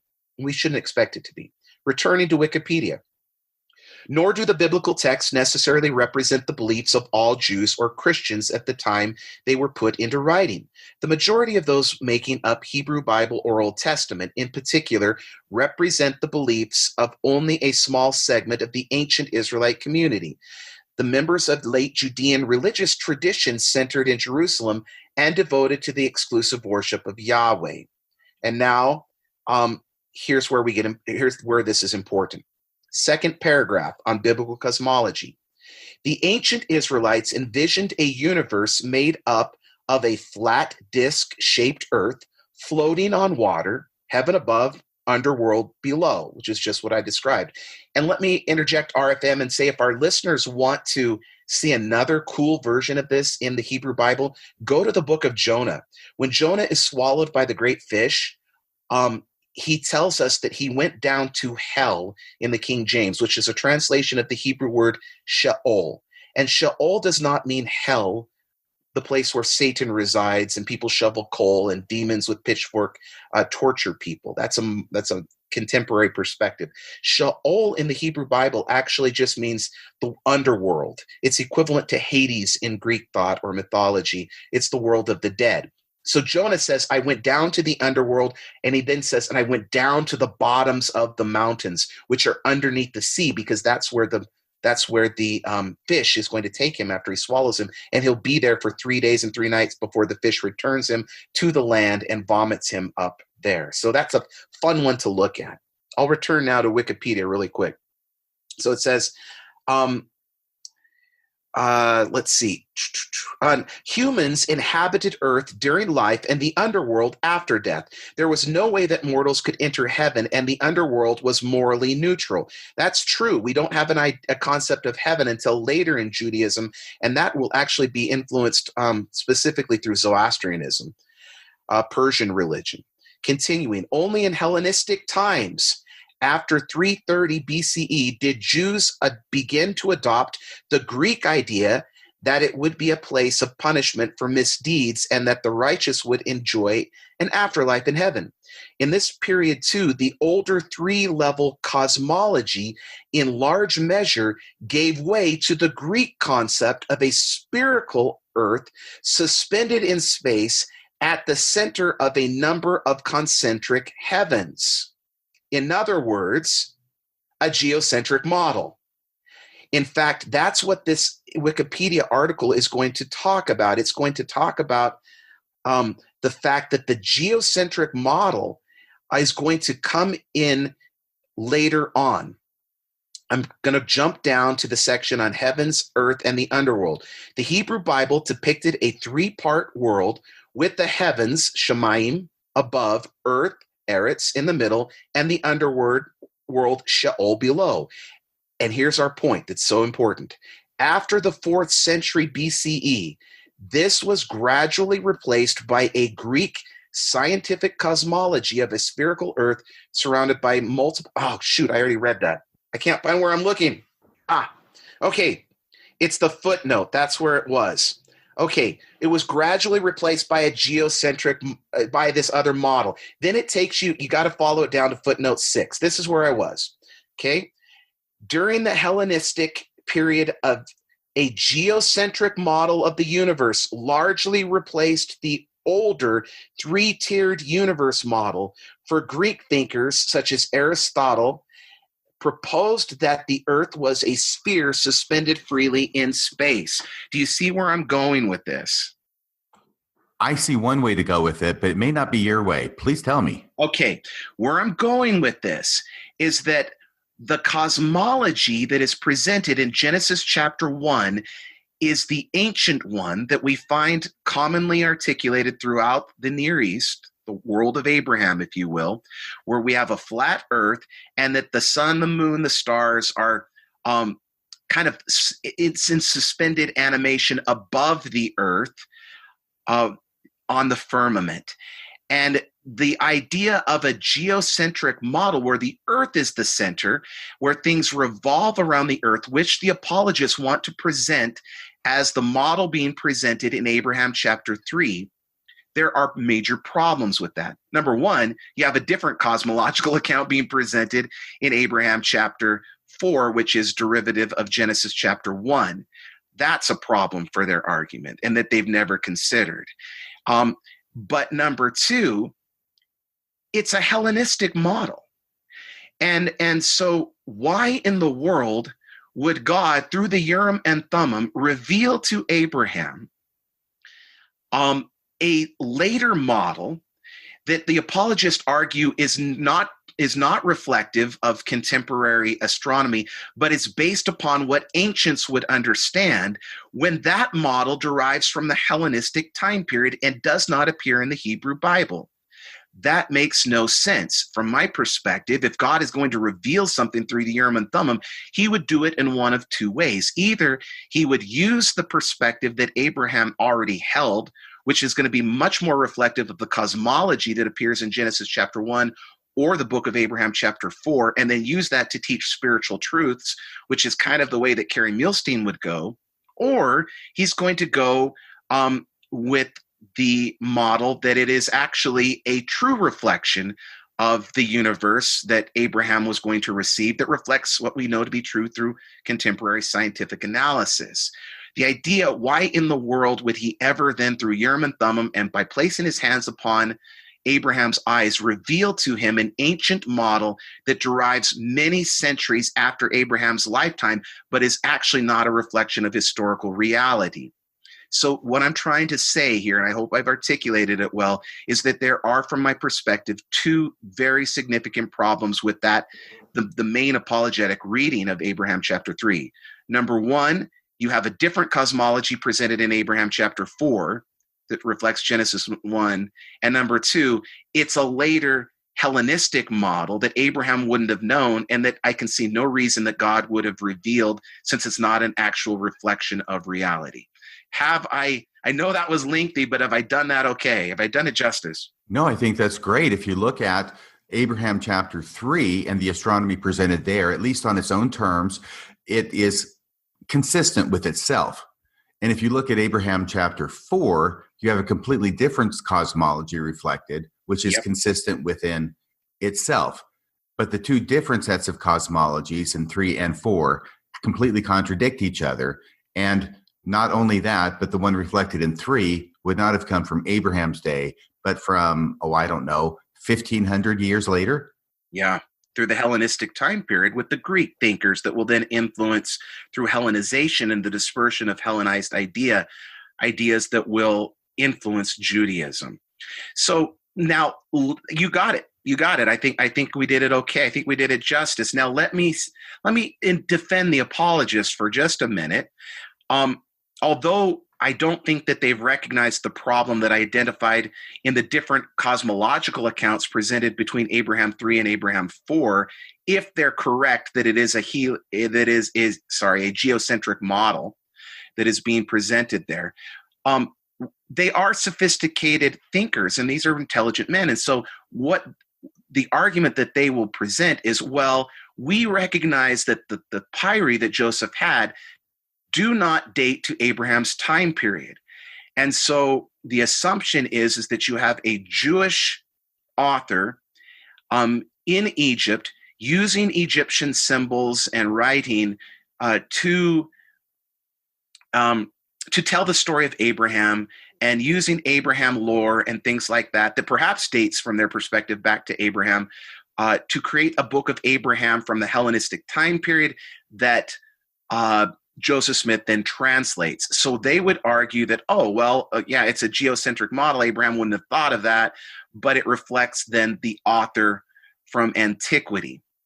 And RFM, to me, that is just such a terrible argument. I understand it's sophisticated thinking, but it's just religiously what they're doing in that is that they are simply defending the idea that Joseph Smith had the ability from God to translate an ancient record, even if it wasn't literally written on papyri by the hand of Abraham. It was still an ancient account. Now, why would they want to do that? The reason they want to do that is because that then bolsters Joseph Smith's prophetic authority to organize a church and to have a church that is the true church of Jesus Christ in these days. So even if they have to go down that route and say, it's a Hellenized document, therefore it presents a Hellenized viewpoint here in terms of a geocentric model, all of this is jumping around so that they can just come up with a way to make the book ancient. But in reality, by doing that, they're not taking the text itself seriously, and looking at what the text itself is presenting in terms of its cosmology in the way that you did a few minutes before that. So from my perspective, that's just not a very strong apologetic argument, but it's the way that they would take it. Well, I think that's very fair of you to look at it from the apologist's point of view as best you can. By the way, I think it's fascinating what you're talking about, these two different conflicting ideas of cosmology reflected in the same book of Abraham that had never, ever occurred to me before. But inspired by you, I want to try and look at something here that I talked about before and try and give the best spin on it I can for the book of Abraham, because I talked about the last verse in Abraham chapter 1, right? About the records that had come into Abraham's hands, and that they have a knowledge of the beginning of the creation and also of the planets and of the stars as they were made known unto the fathers. And I've kept it unto this day, and I shall endeavor to write some of these things upon this record for the benefit of my posterity that shall come after me. Well, maybe specifically what Abraham's talking about there is not chapter 3, which he has to receive directly from God by way of divine revelation, but maybe there he's talking about chapters 4 and 5. And there he's talking about those are the records that he has, which end up being the same records that he would have gotten that would include the record of the 5 books of Moses, right? Including the creation account. And so maybe that's specifically what that's talking about there. And so maybe Abraham chapter 131 doesn't connect with Abraham chapter 3, but past Abraham 3 to Abraham chapter 4, verse 1, where he begins talking about Genesis chapter 1 and his reworking of the creation account there. Maybe those are the records that Abraham's talking about there. It could be, but then that presents all sorts of problems with the book of Moses, right? Where Moses gets Genesis chapter 1 and 2 through revelation from God as he teaches that to him, and he writes that down, and Moses is after the time period of Abraham. Oh, that's right. So Shoot. It just doesn't work. You're right. And that's why Abraham had to receive it by revelation, but then all of a sudden he's reworking the first two chapters of Genesis, which is the first book of Moses, which hasn't even been received by Moses for another 400 years. Well, yeah. Well, if you're dating Abraham for to 2000, from 2000 years, and you're Moses, you're saying what 1200, 1300, something like that. Yeah, it just there's no way to add all of this up, and that's because ultimately the cosmology that is presented in Abraham chapter 3 is not, contrary to what the apologists are telling you, it's not a geocentric model. And it's not a contemporary model as well. It is a reflection of 19th century perspectives about the universe. And you'll see that it's very important. We won't have time here. In fact, we really don't even need to. But because Dan Vogel has done such justice to it through a YouTube presentation, and I would recommend that to our listeners. What Vogel does in his YouTube presentation on this is that he will go through and he will use that Egyptian book of grammar to show how Joseph Smith is inspired to create this section in the book of Abraham by that earlier document, and how it definitely reflects the viewpoints of natural theologians during Joseph Smith's time period. It's a 19th century cosmological account that appears here, not a contemporary one and not an ancient one. Okay. Well, like I say, I'm doing my best to get it right from the apologetic perspective, but I keep running into obstacles. Yep. I will say this, though. There's another issue, I think, that makes a contradiction potentially, and I'll ask you that question here in a second, between Abraham 3 cosmology and Abraham 4 cosmology, and that has to do with the stars. Okay? So Abraham 3, 7, and 8, once again, this talks about the thing I was mentioning before. It actually says it in the text. Now, the set time of the lesser light, that's the moon, is a longer time as to its reckoning than the reckoning of the time of the earth upon which thou standest. And then verse 8 says, and where these two facts exist, there shall be another fact above them. That is, there shall be another planet whose reckoning of time shall be longer still. So you keep going above one planet, above another planet, above another planet until you get to Kolob. Now, going back to Abraham chapter 4, when we have the firmament. And the way I sort of look at it in my head is like a snow globe, right? Where you've got sort of circular flat bottom, and you've got a glass covering in a dome shape all the way around it. And of course, in a snow globe, you've got it filled with water. Well, apparently that's the way it was at one point, but then God divided the waters, and he took half of the waters, or about half, I don't know exactly how much, and put it under the earth or under the bottom of the snow globe. And he took the other half of the water and put it above the snow globe. So it's actually the firmament that is keeping the water above the earth from drowning everybody on the earth, which of course we find reflected in the flood story, right? Because we always talk about, well, how could there be enough rain to flood the earth and cover the highest mountain? Well, that wouldn't make any sense. But of course it wouldn't, because we're looking at it through our contemporary perspective. But if you look at it from the perspective of what they believe, you've got a ton of water below and a ton of water above. And what is it? It says that the foundation, the earth were broken up. What does it say about that? Firmament's broken up, and all the how does it go? Yes. Yes, it does. Why don't you keep going, and I'll find the verse and read it. Okay, thanks. So you've got the water above, you got the water below, but you got this firmament that's separating you. And the firmament is important for other reasons other than just the preservation of life on earth and keeping all those tremendous amounts of water from flooding the earth. The firmament is also this plasticine or crystallized sphere in which the lights of the heavens are embedded. I know you're looking. Is it 6? It's Genesis actually 6? chapter 7. Okay. So we read in the 600th year of, and this is 7 verse 11. So 7:11, easy enough to remember. In the 600th year of Noah's life, in the second month, the 17th day of the month, the same day were all the fountains of the great deep broken up, and the windows of heaven were opened, and the rain was upon the earth for 40 days and 40 nights. So that's exactly right. The fountains of the deep, or the water below the flat earth, are broken up. And what he's doing here is taking the earth back to pre-creation. Remember in Genesis chapter 1, before God organizes the earth and divides the water from mud, he's just taking it back to pre-creation so that he can begin creation again with Noah and his family by breaking up the fountains of the great deep and opening the window of heaven in the firmament. Right. And so that's where all the water comes from, because from their point of view, it made absolute sense. From our point of view, it makes no sense because we don't believe in a firmament. We'll talk about the firmament because we get it from the Bible, but we sort of come to transmogrify. The definition to a firmament is just the heavens, right? It's the open heavens because there's nothing between us and space. Mm-hmm. We can send rockets to the moon. There's nothing that it runs into like a firmament and goes boink. Yep. And then falls back to earth.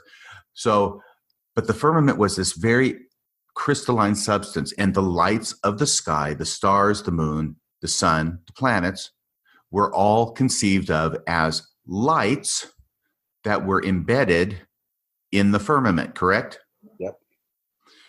So having said that much, that's Abraham 4, reworking the Genesis 1 account. That's the view. You've got all these lights in the firmament because that's where they come from. That's what holds them up. Yep. But what do we do with that in comparison to Abraham chapter 3, where it's talking about one planet above another? It's inconsistent. It's not reconcilable. Right. Two different models. Yep. Fascinating insight. I hope you'll write about this too. Yeah, it needs to be done. Like I mentioned in a previous podcast, I just love this stuff so much. My interest has again been piqued, and I want to do an academic book on it at some point because, boy, we've really got a lot to say on this. I mean, these podcasts have only just scratched the surface.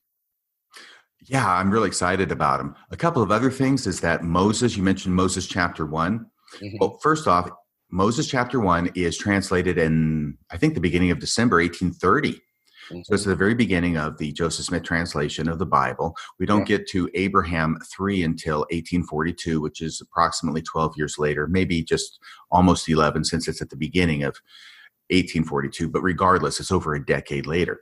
And whereas in Moses chapter 1, God is only ready at that point to reveal to Moses the existence of these other planets, but what he's going to show him relates only to the planet on which he dwells.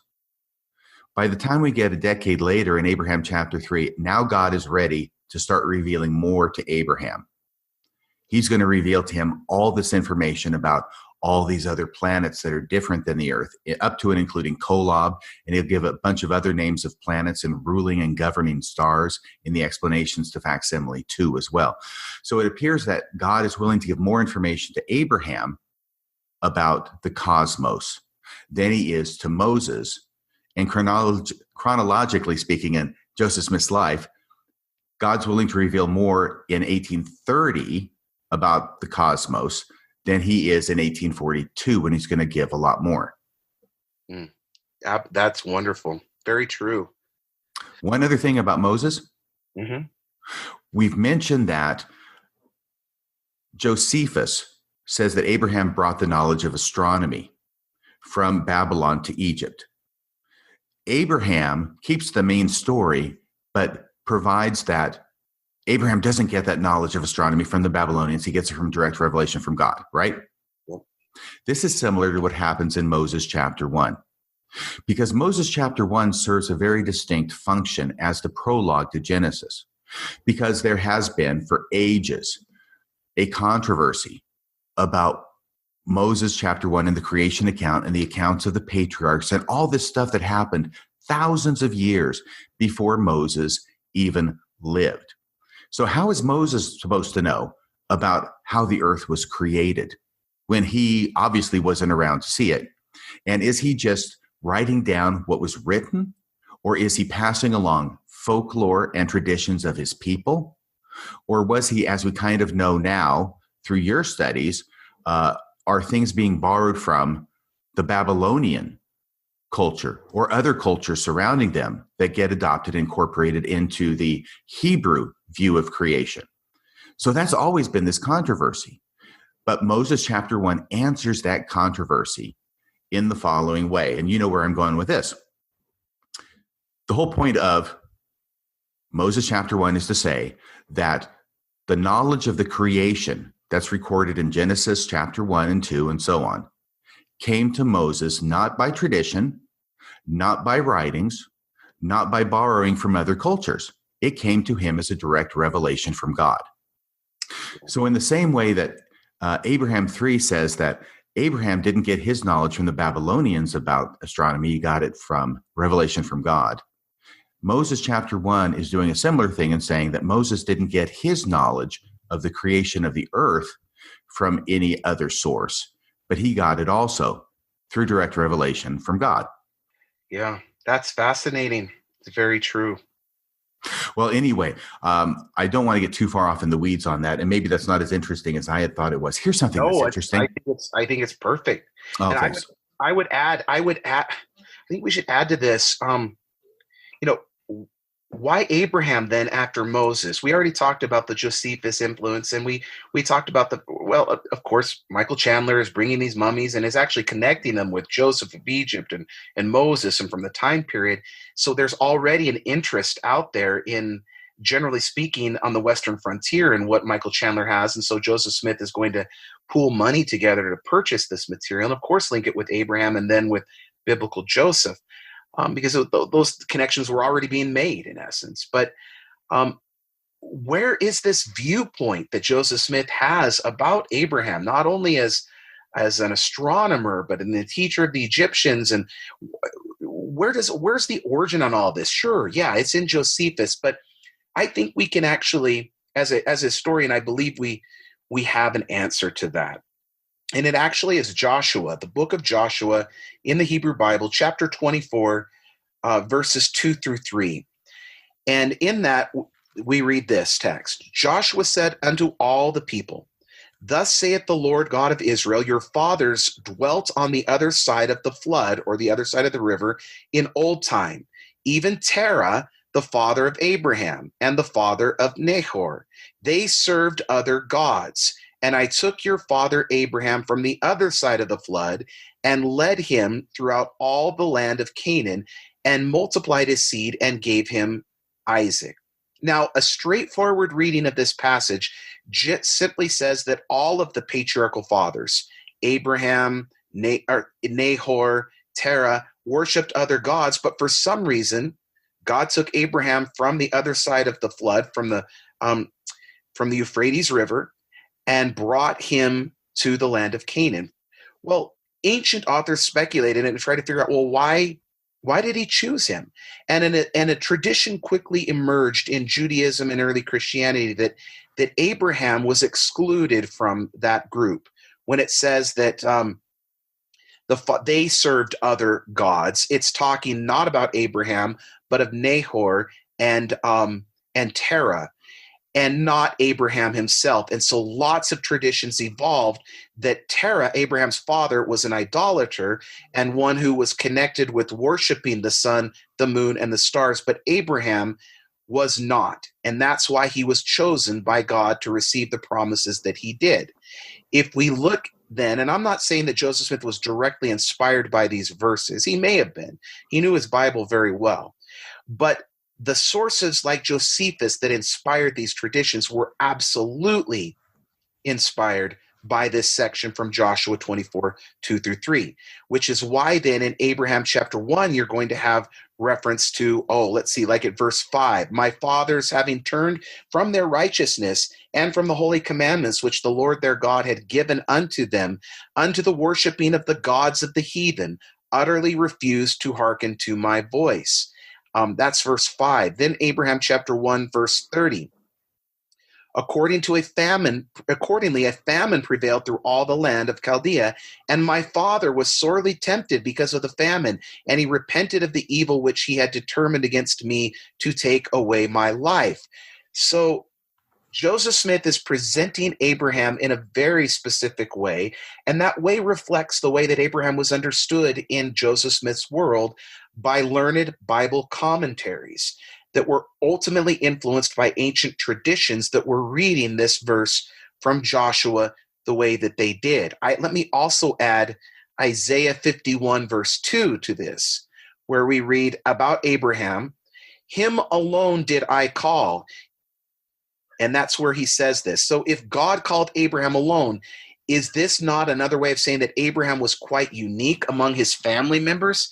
He and his father, Terah, are very different and set up this way in later tradition. And that is ultimately what is inspiring Joseph Smith to present Abraham as someone who had further light and knowledge than his father did, and who rejected the gods of the heathen, including worshiping the gods of the heathen, who are often represented as idols and as sun, moon, star, and through astronomy. So it all connects together. Really interesting. By the way, while you were talking, I found that I'm going way back now to what we were talking about before when I was talking about the different methods that Abraham 3 describes Abraham as receiving this information. And I had mentioned that in 3 verse 11, it says that Abraham talked with God face to face, and that carries on. And then I couldn't find it. Where it carries on is in verse 21. Where it says, God speaking, I dwell in the midst of them all. That's all the intelligences that he dwells in the midst of, right? Then he says, I now, therefore, have come down unto thee to declare unto thee the works which my hands have made. So that's where it's continued down this personal visitation that God actually comes down to Abraham to talk with him face to face, to give him this information at the same time that apparently Abraham's receiving it through the Urim and Thummim, and at the same time that God puts his hand over Abraham's eyes in order to give him a vision. Okay, so that was that. Here's this other thing, okay? This is fascinating to me because here is Joseph Smith. It's 1835. Michael Chandler rolls into town with some mummies, some Egyptian mummies, and they've got scrolls of papyrus that were buried with him, and he's going to sell them, right? Well, Joseph Smith knows from the Bible that there are 3, and I think there's only 3. You will correct me if I'm wrong, because I know you'll know. There are 3 main Bible figures, patriarchs, who are associated with Egypt. One is Abraham, the second one is Joseph, and the third one is Moses. Yep. Do I have that about right? Yep. So it's 1835. Joseph Smith has already done his Book of Moses translation at the beginning of the Joseph Smith translation. There's only 2 patriarchs left. There's a couple of scrolls there, And who do they belong to? Abraham and Joseph. Yeah, the other two patriarchs. Yeah.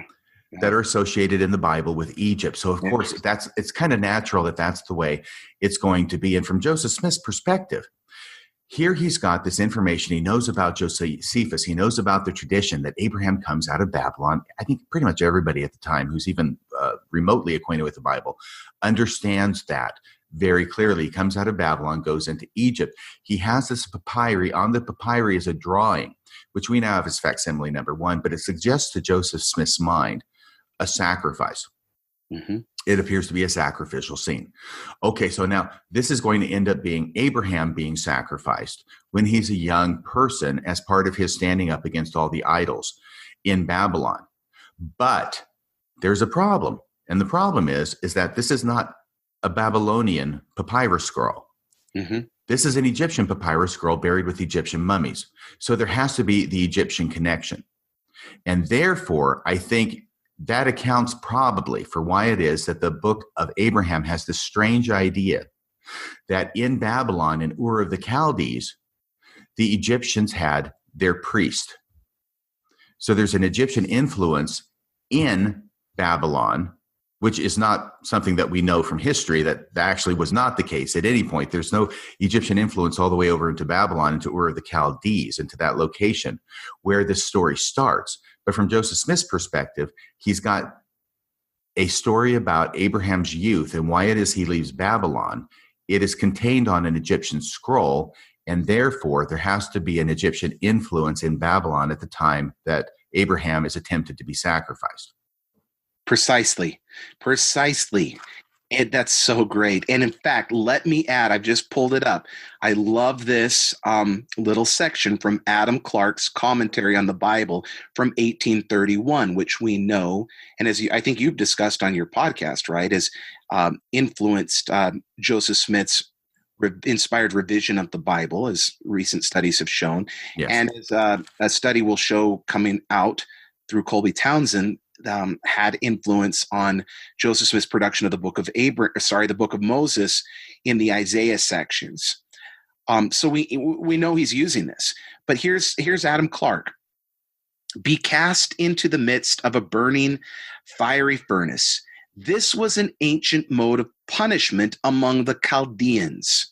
If we credit the tradition that Abraham was cast into such a fire by this idolatrous people because he would not worship their idols. End of quote. So, yes, you're precisely right. There is a tradition that Joseph Smith and his contemporaries would have been aware of Abraham being cast into a fire because he refuses to worship idols, and that he is almost killed or sacrificed. Well, Joseph Smith doesn't go there, but he uses that tradition based upon the pictographic representation that is in his hands of a mummification process taking place. Right, exactly. And so then you have the situation where apologists look at these ancient accounts and traditions of the attempted sacrifice of Abraham in Babylon, not in Egypt, but in Babylon by Nimrod. He's usually the one who's involved with this, right? Which itself is a replication. I don't know which one comes first, but it is the same story basically as the 3 Hebrew children found in the book of Daniel, Shadrach, Meshach, and Abednego. And they get thrown into the fire, but they come out unscathed. Well, the same tradition applies to Abraham, actually in the same place, because it all happens in Babylon. Whether it's Shadrach, Meshach, and Abednego during the Babylonian captivity, right? Or Abraham before he comes out of Babylon, which at least is placed way before the Babylonian captivity, but it's the same kind of story. So now you have the I almost said Egyptologists. I meant apologists. With John Gee and Kerry Muhlestein, it can be the same thing. But the apologists now say, well, look, there are these ancient accounts of the attempted sacrifice of Abraham when he was a young person. It's getting thrown into a fire. Book of Abraham says being sacrificed on an altar with a knife, right? But for them, that's close enough, right? There's no ancient tradition anywhere of which I'm aware of an attempted sacrifice of Abraham by a knife on an altar. It's always getting thrown into this furnace. So they can come up with the stories about the furnace, and usually what they'll try and do is say, well, in general, it's an attempted sacrifice of Abraham. We have the same thing reflected in Abraham chapter 1. How could Joseph Smith have known, while omitting, intentionally or not, the sources that were available to Joseph Smith in the books he had that do mention the same tradition about the attempted sacrifice of Abraham by throwing him into a furnace. Precisely correct. And in fact, very good. In fact, that section from Adam Clark that I just cited is indeed in reference to what he's talking about with Shadrach, Meshach, and Abednego in the book of Daniel. And I would, I'd say, nothing comes to mind off the top of my head. It's been a while since I've looked at this secondary material that evolves in Judaism and early Christianity out of the Abraham lore. It's been a while since I've looked at a lot of that stuff. There may possibly be a story where he is nearly sacrificed in a parallel way to Isaac. And I'm not saying there is, but the point being is, even if there is, that's not evidence that this is historically an ancient account. In fact, what we've just outlined and we've shown is that Joseph Smith is aware of these traditions and sources, and then uses what is actually in front of him to create the narrative that we encounter. Right. And I will tell you why it is that I am certain that there is no such account anywhere. Cool. Yeah. Because I've got in front of me the traditions about the early life of Abraham, this massive volume which collects stories about Abraham from Christians, from Jews, and from Muslims. It is massive. You know the volume I'm talking about, right? I do. I when we moved, I downgraded my library significantly, and that is one of the books that I got rid of. And I've been regretting that because I'm like, I could go back and kind of see what they're doing there apologetically, and I'd be interested in it. But I no longer have that one in my library, unfortunately. Well, it's a huge book, and by that I mean just the size of the book, as well as the fact it's over 500 pages long. And what the three editors, John Twetness, and Brian Howland did, right? They collected all the stories they could find about Abraham with the sole purpose in mind of making references, which they do in footnotes throughout, to different parts of the book of Abraham to show these connections with antiquity, right? That's the whole point of this book. And there's nothing in this entire book, any story, anywhere, from any religion, about Abraham as a young person trying to be sacrificed by sticking a knife in him. Yeah, and you're right, because if there had been, they would have found it and included it, no doubt. They'd be trumpeting that from the rooftops. Absolutely. Okay, now we've got to get to the closing part, but it's still a very important part, because here's where Joseph Smith does something really, really interesting and really with an authentic touch, which ties into some of the earliest Hebrew thought regarding the God and the council of the gods. And that's where, you're going to take off.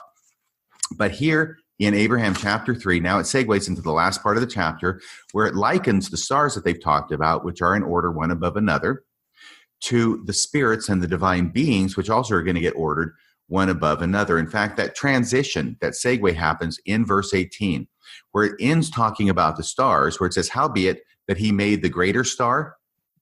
Then you get a semicolon, and here's where the switch happens.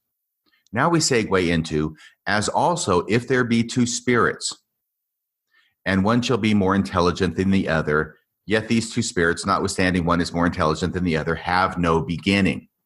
Okay?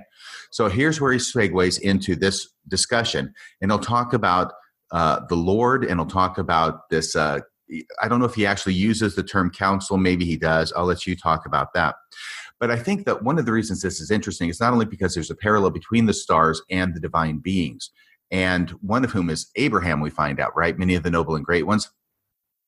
But also because this ties into an ancient idea that people, especially great people, were represented in the heavens by stars.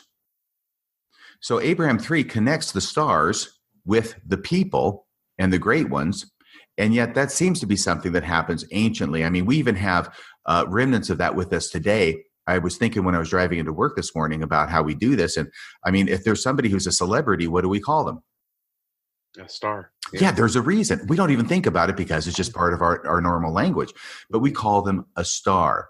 And the idea is that every single person on the face of the earth who is alive has a star in the heaven that represents them. And if you're an important person, then you have a big, flashy, shiny star, right? And if you're Radio Free Mormon or somebody like that, then you've got maybe a star that's very, very dim and you can't hardly see it at all. Maybe you need like a Hubble telescope to see it. But then they have the idea of falling stars, right? What does a falling star mean? It means death. Yeah. And the reason it means death, we sort of get this idea today that if we see a falling star, it means somebody's going to die. But anciently, my understanding is, no, it didn't mean somebody was going to die. It meant somebody died.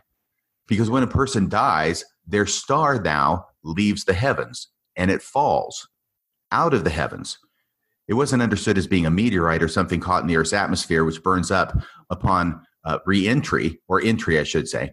No, it's an actual star that ends up being extinguished as it falls from heaven because it represents the death of the person on the earth. And of course, we find reflections of that in the New Testament, where when Jesus is born, what kind of star does he get? I was going to say exactly. That's exactly what the wise men will say is, where is he who was born King of the Jews? For we have seen his star. His star in the east, right? Yeah. Yeah, because a brand new star appears, which lets them know, logically, within that framework, right? Somebody very important just got born. Yep. So they search their scriptures. They come upon, what is it? Micah? Mm-hmm. Is it chapter 2? Yep. Something about Bethlehem Ephraimah and being the greatest of all. So they know it's going to be in Bethlehem. They know they know because these are smart Persian guys, right? They're back from Babylon with all this knowledge about astronomy, which is where the Magi probably hailed from. And they head off to Bethlehem and they want to find where Bethlehem is. So they find it and they find Jesus and everything is wonderful and everything's hunky-dory. By the way, there's also a similar tradition about Abraham and stars. And if I can read this to you really quickly. Yes, it's great. I know you've heard of this before, but these are the book of Jasher. I'm still reading from this big compilation, the traditions about the early life of Abraham, by the way. And it says this, and it was in the night that Abraham was born, or it says Abram, excuse me. It was in the night that Abram was born, that all the servants of Terah, his dad, and all the wise men of Nimrod, and his conjurers came and ate and drank in the house of Terah, and they rejoiced with him on that night because he's going to be a dad. And now here's what happens in chapter 8, verse 2. And when all the wise men and conjurers went out from the house of Terah, they lifted up their eyes toward heaven that night to look at the stars. And they saw, and behold, one very large star came from the east and ran in the heavens. And he, that one large star, and he, it's personified, right? And he swallowed up the 4 stars from the 4 sides of the heavens. Yeah. So Abraham's birth is also heralded with a star. His star is even better than Jesus's because it eats up 4 other stars, right? Yep. But even this idea about this star running in the sky, moving in the sky, is similar to the idea that we get in one of the gospel accounts. It's either Matthew or it's Luke, one with a nativity account, which is where the star goes before the wise men and then stops over the place that Jesus is. Yes. Yes. Perfect. That's so important. It really, it shows us what's happening there in terms of the influences that Joseph Smith is going to be aware of because of his studies and his education, his background in theology, that are incorporated in unique and beautiful ways into the creation of this book of Abraham. Right. And so I start to see why it is that it took a lot of time for Abraham chapter 3 through 5 to sort of cook in and percolate in Joseph Smith's mind, or as Terrell Givens would say, his prophetic imagination. Because lots of things are coming together and he's incorporating a lot of things and he's doing some very interesting things here in chapter 3, where he sets up the stars and now he's going to liken the stars, as would naturally be the case, with the noble and great ones, which he's going to represent as a plurality of divine beings who are going to end up having a council preparatory to creating the earth, with which he starts in chapter 4. Now, could you please talk to us about the council in heaven as understood in Abraham chapter 3 and how that relates to the early understanding of the Hebrews regarding the gods. Yeah, this is, in fact, something that I did spend a lot of time working with apologetically for many years. In fact, I'd share that back in 2007, um, I I published an article with the Farms Review, which at the time was edited by Daniel Peterson. And the title of the article was Ye Really Are Gods, a response to Michael Heiser concerning the LDS use of Psalm 82 and the Gospel of John. It was a pretty lengthy essay. It was, let's see, pages 267 through 313. So anyway, Michael Heiser, for our listening audience who isn't aware, is an evangelical scholar, Bible scholar, who has done a lot of work with the divine counsel of God motif that appears in the Hebrew Bible. And he invited Daniel Peterson to participate in a conference, an evangelical conference, in connection with the Society of Biblical Literature convention that happens annually. And in that, Michael Heiser gave a critique of Mormonism's use of Psalm 82, specifically an article that Daniel Peterson had written many years ago. And for those who aren't familiar, Psalm 82 is the psalm that states God stands in the divine assembly. It's translated typically, like in the NRSV now, as divine counsel. He judges among the gods. Psalm 82 is a very important text for the Bible, because what Psalm 82 represents, we believe, is a shift from henotheism, where Israelites acknowledged that there were lots of gods in the universe, but they only worshiped their God, Yahweh, to monotheism. Because in Psalm 82, God stands up in the divine council and says to the other gods who are worshipped by other peoples and revered by them, he says, you have not done well in your assignment. You have not treated the poor and the needy and the widow with respect. You are going to die like humans die. And the end then of Psalm 82 tells Yahweh to stand up and take control over the entire cosmos. So many scholars, myself included, believe that Psalm 82 represents a significant shift theologically in Israelite belief, where moving towards monotheism, where the other gods will be declared useless and ultimately be given a death sentence. But it still reflects that divine counsel motif and image. So Michael Heiser, anyway, Daniel Peterson wrote an article about this for Farms, and then it was critiqued in this evangelical conference by Michael Heiser. I then responded and interacted directly in that Farms Review with Michael Heiser on this topic of gods and the council imagery, and I drew upon that quite extensively. And maybe I'll just read a little section of it if I'll pull it up and what I wrote. Let's see, as it pertains to the Book of Abraham. Okay, and I write this. The Book of Abraham, on page 270 of that Farms Review article I wrote, the Book of Abraham refers to the intelligences that were organized before the world was. Abraham 3, verse 22. In this council setting, God stood among those that were spirits, and he saw that they were good. Abraham 3, verse 23. According to the prophet, and I'm quoting Joseph Smith now, every man who has a calling to minister to the inhabitants of the world was ordained to that very purpose in the grand council of heaven. End of quote.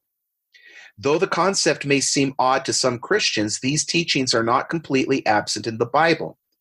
The notion of God assigning members of his council to assume important positions of administrative responsibility appears in its earliest form in Deuteronomy 32, verse 8. Quote, when the Most High, meaning the Most High God, and let me interject and state that this is important, because if there is a Most High God, then there are gods that are not quite as high. You can't be the superlative. You can't be the Most High God unless there are gods underneath you, right?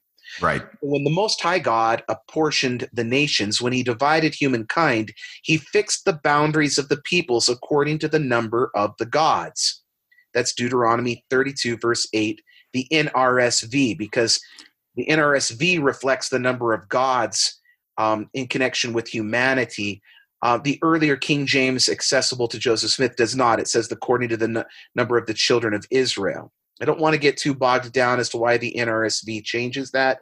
But Well, it's because it goes back to earlier texts in the Masoretic text on which the King James Version was based, right? yeah, and the Dead Sea Scroll version of Deuteronomy mentions gods, which actually then sustained the belief of biblical scholars up to that time that would have been the original version of it once that text was found.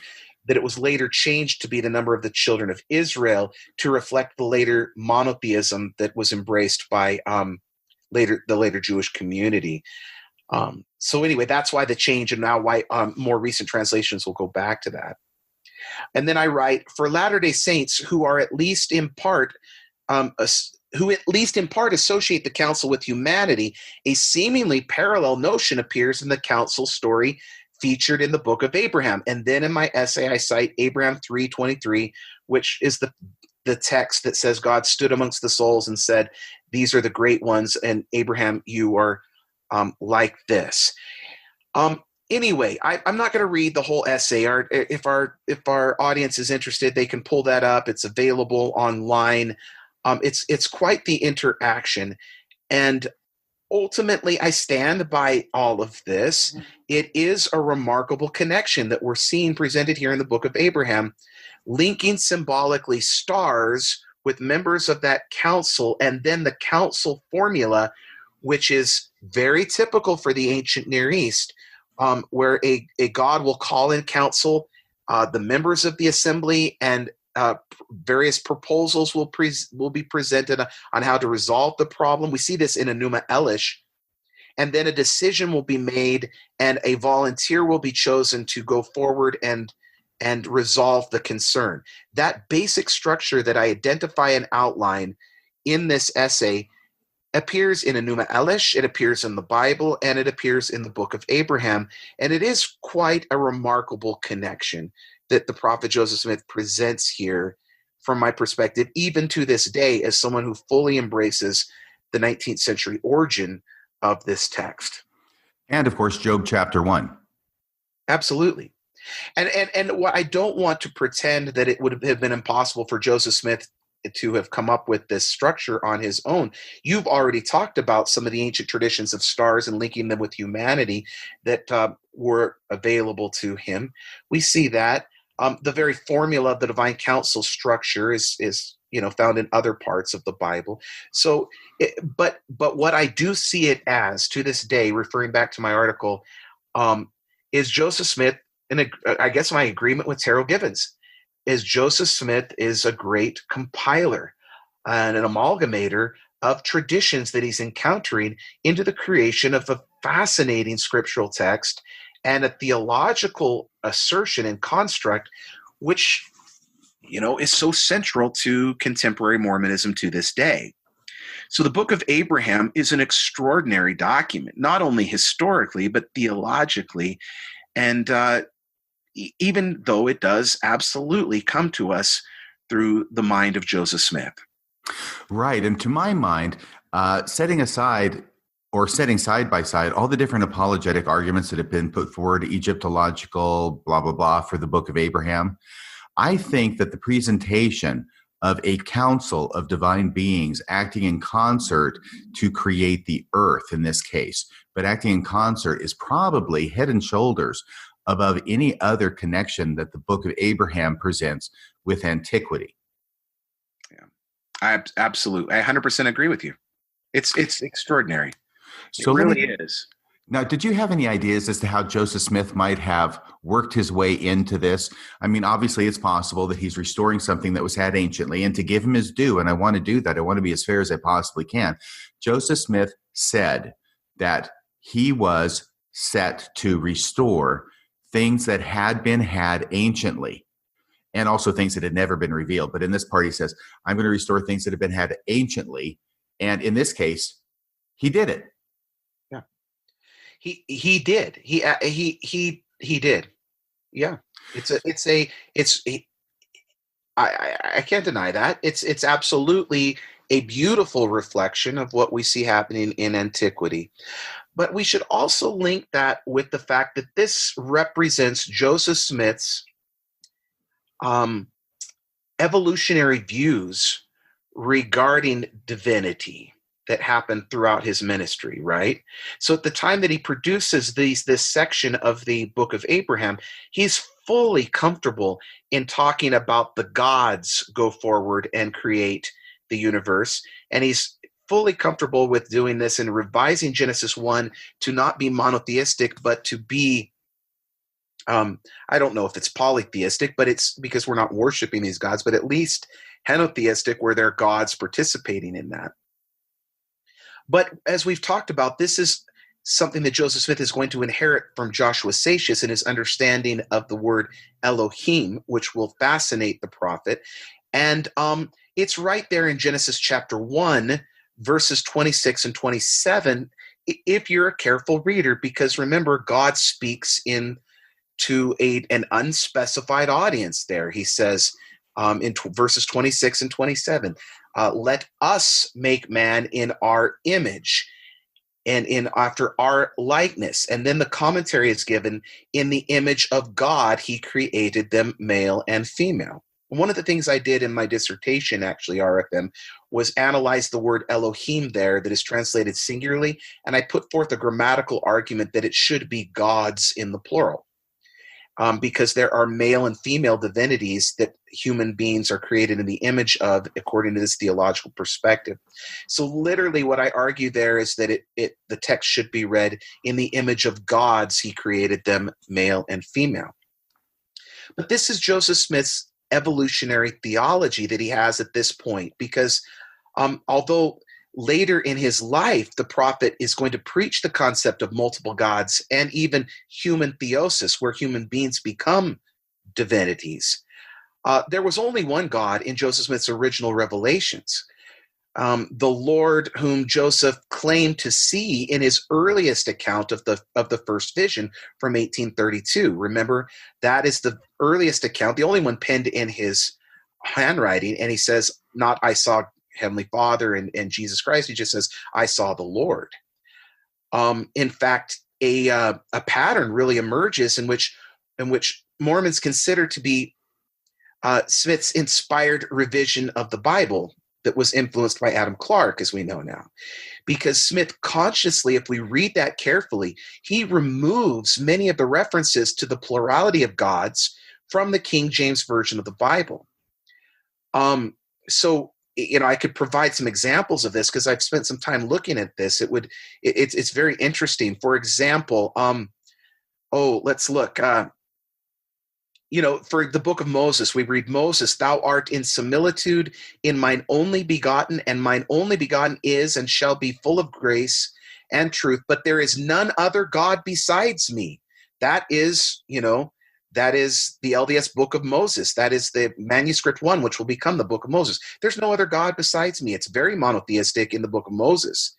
And we read that the only begotten, the Son, and there's no one else. And it perfectly reflects Joseph Smith's 1832 account of the first vision, right? As do his other changes that he makes to the King James Version of the Bible, including Genesis 11, verse 7. Now, the King James on that is going to read, let us go down and there confound their language, that they may not understand one another's speech, referring to the Tower of Babel. So here's God speaking to the non-specified divine council of deities. That's the way that contemporary biblical scholars would understand that passage. But what did Joseph Smith do when he revised this in his inspired translation? Let me read it to you. The Lord came down, beholding the city and the tower. And the Lord said, behold, the people are the same, and they all have the same language. I, the Lord, confounded their language, that they may not understand one another's speech.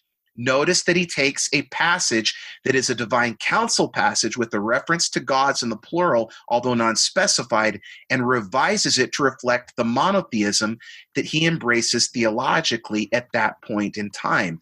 We see the same thing happening, of course, all throughout the Book of Mormon, because the Book of Mormon is going to present God the Father, Jesus Christ, and the Holy Ghost as one God, and have some very significant texts that point to monotheism as Jesus and the Father as one, that Joseph Smith actually will later go in and revise in the subsequent edition to the Book of Mormon to reflect his developing theology. So, yes, RFM, this in the Book of Abraham is a hit. It's a restoration, if you will, or bringing us back to ideas and constructs that were held by ancient Israelites that are manifested in sections of the Hebrew Bible.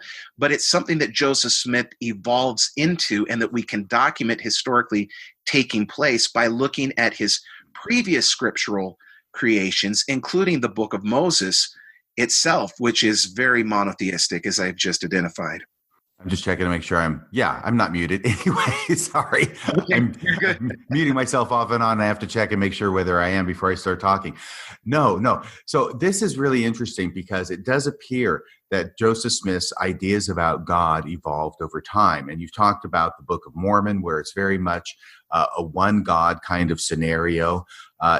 It's similar to Trinitarianism. Some have more definitely identified it as modalism, which is a form of Trinitarianism, but still basically one God, three different manifestations of God, one God manifesting himself in three different ways, that being modalism. It talks about God himself shall come down to the earth, and he will offer himself a sacrifice for the people.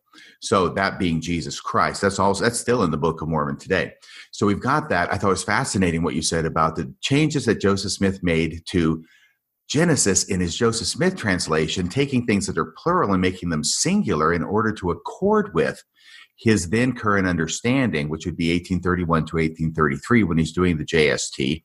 So very much a one God kind of system. Then you get to 1835 when the lectures of faith are included in the Doctrine and Covenants, and those were taught at the School of the Prophets in Kirtland from 1834 to 1835. They get put in the first part of the Doctrine and Covenants, the first edition, in 1835, and that now has changed. Now it's evolved. Now there's not one God. Now there are two gods in the Godhead.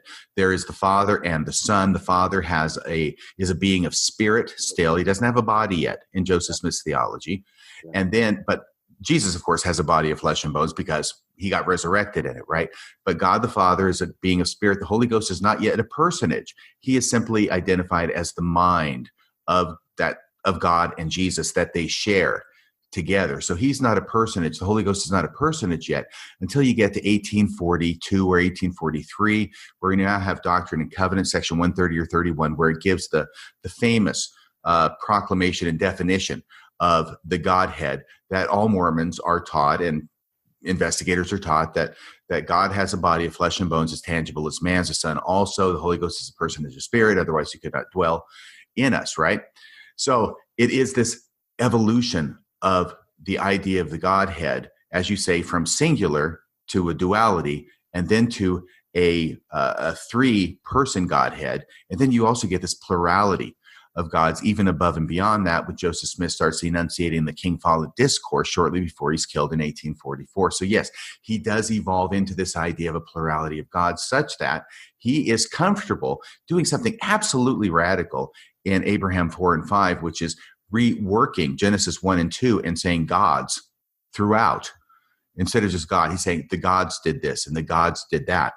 And it does sound like polytheism. He seems very, very comfortable in doing that. Although, it's not specific, and who are we worshiping, right? And you don't worship Jesus according to Elder McConkie, except the Book of Mormon says it's okay on certain occasions. Regardless of that, Joseph Smith works his way into this plurality, right? By the time of the Book of Abraham. And it does occur to me that if you have a plurality of gods now, and a plurality of gods are involved in the creation account in Genesis 1 and 2, then it almost necessarily gets you into the idea of a council. Yeah, absolutely. Absolutely. In fact, okay, That was such a beautiful summary. You just really articulated what I was trying to say very concisely, and I think in a way that our audience will have no trouble following. Because I'm looking at these examples that I've pulled out, just let me share this one. This is so great because this is Moses here giving commands in Exodus 22, verse 28. The King James reads, "Thou shalt not revile the gods, nor curse the ruler of thy people." What does Joseph Smith do in his JST translation? "Thou shalt not revile against God," singular. There are many examples that we could pull. This is just a really fun one. And so this is why I know we're getting a little off here, but apologists who are trying to argue that, that first vision account, the initial one where Joseph Smith says, "I saw the Lord," does not necessarily need to exclude God the Father, which is what it's taken today by apologists. Well, the problem with that argument is that they're not looking at the greater scriptural production that Joseph Smith is producing during that same time period, which is radically monotheistic, and that tells us that Joseph Smith actually meant what he said when he said, "I saw the Lord," because at this point he believes in God singular. Right. And if you haven't said it before, of course, that's written in 1832. Yep, precisely. One other thought that occurs to me, along with this plurality of gods, almost naturally leading into an idea of a council of gods in the creation, is the fact that Joseph Smith had already established a certain system of government in the church. And that system of government is the same kind of government we have today, which is government by councils. Yeah. So very, very, I think it's famous that he has this establishment. You got all these different councils, or quorums, whatever you want to call them, a council of the 12 and a council of the 70, and you got a council over here and a council over there. And that is the way the church is governed and it's run and it's operated. And so having a church that is already established as being run by council and decisions being made in council, and then with this developing understanding of a plurality of gods by the time he produces Abraham chapter 3, it makes sense to take a plurality of gods and frame them in terms of the way the church is run, as it is on earth, so let it be in heaven, that the heavens will run the same way as the church, which is by councils, and who would be in those councils except for gods and divine beings? Precisely. And with that, I would again refer our listening audience to the wonderful YouTube presentation that Dan Vogel did on Abraham chapter 3 and its connection to the Egyptian grammar and alphabet. And one of the things that Vogel does very well there. Have you watched that, by the way? No, I'm sorry, Dan. Sorry, Yeah. I need to get around to it. It's so wonderful. It's about 45 minutes long. I would highly recommend it. But one of the things that he shows that's so fascinating is exactly what you're talking about, is that in that Egyptian grammar and alphabet, the structure of the stars and the cosmos parallels the structure of priesthood organization that Joseph Smith is putting together in Kirtland, Ohio.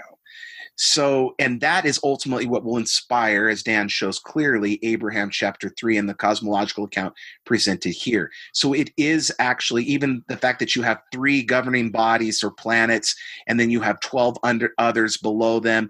I mean, it's the priesthood structure that Joseph Smith is creating at that time in Kirtland and then projecting into the cosmological account, which will eventually appear in Abraham chapter 3. So maybe I was on the right track. You're absolutely on the right track, which is why I had to piggyback on that and draw people to that wonderful presentation. It's fantastic. Well, I want to bring up one last point here, and then I'm going to turn it over to you for your closing comments, okay? Okay. But now that you've taken the time to outline Joseph Smith's developing theology regarding God and the plurality of gods, from singular to duality to 3 to infinite number of gods, really, by the time we're in 1844, I wanted to talk about something which I think is my favorite example of gaslighting from Joseph Smith. And this comes at the Sermon at the Grove. It's the sermon after King Follett Discourse, which was April of 1844 at the General Conference at that time. But this is in June 16th, just shortly before he's going to be killed. He's going to be killed on June 27th. So he has only a couple of weeks left in the world as of the time he's giving the sermon at the Grove. This is his last statement on the subject. And he's going to talk about the plurality of gods. That's one of his main themes in this talk.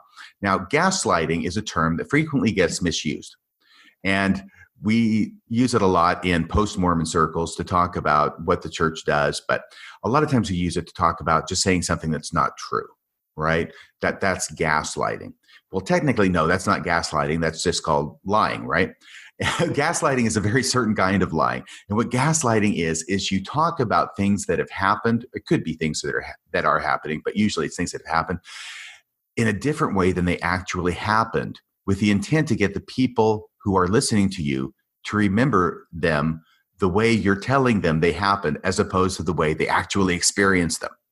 Okay? That's gaslighting. And so here's a great example of gaslighting. It has to do with the plurality of gods. So here's what Joseph Smith says in the Sermon at the Grove. I will preach on the plurality of gods. I have selected this text for that express purpose. I wish to declare, I have always, and in all congregations, David, when I have preached on the subject of the deity, it has been the plurality of gods. It has been preached by the elders for 15 years. Now, he's saying this in 1844, so he's going back to 1829. He's saying that not only he, but everybody in the church, the elders of the church, have always preached the plurality of gods. And then he goes on to make it even more clear.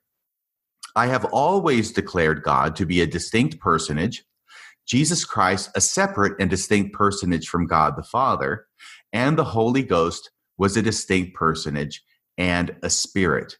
And these three constitute three distinct personages and three gods.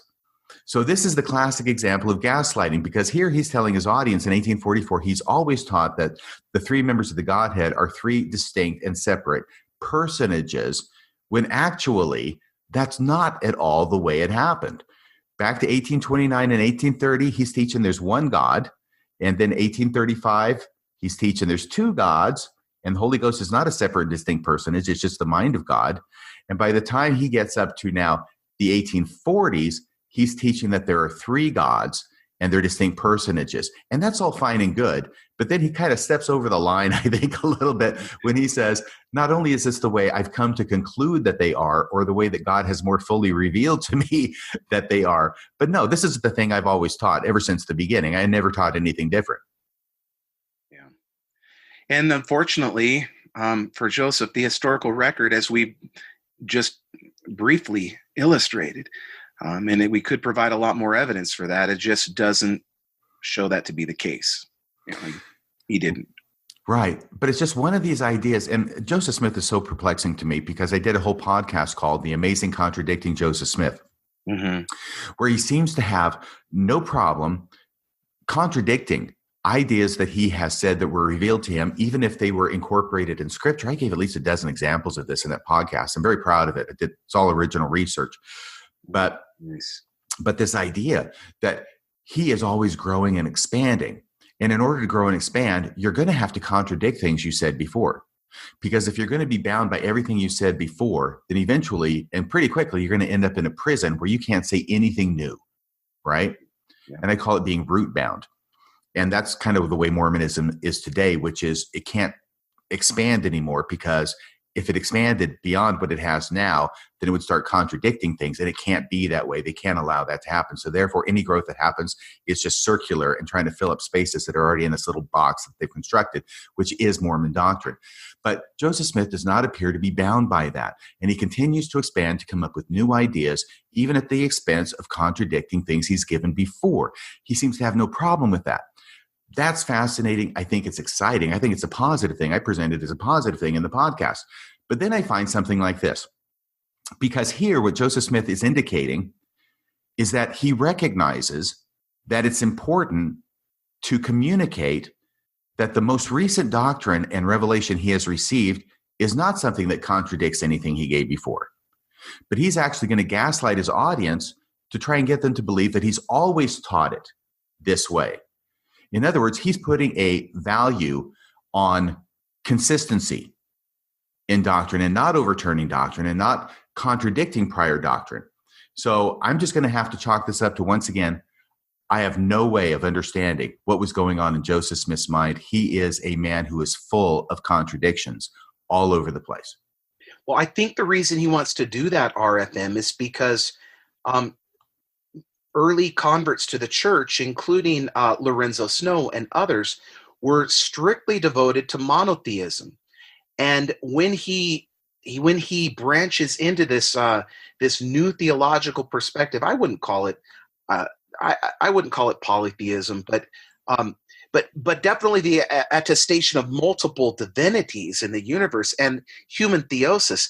That is hard doctrine for people like Brigham Young and John Taylor and Wilford Woodruff and these early followers of his to embrace. We have their records. They talk about, man, this is controversial stuff at the time period, and they are not. It's there's a lot of concerns that he's a fallen prophet by preaching this sort of viewpoint. So there's a reason why he is gaslighting at this stage, and it's to answer those criticisms that are being raised against him by those who are coming out of an American Christian radical monotheistic perspective and are struggling with these new doctrines that he's presenting in Nauvoo. Yes, and yet they are among his audience. Yeah.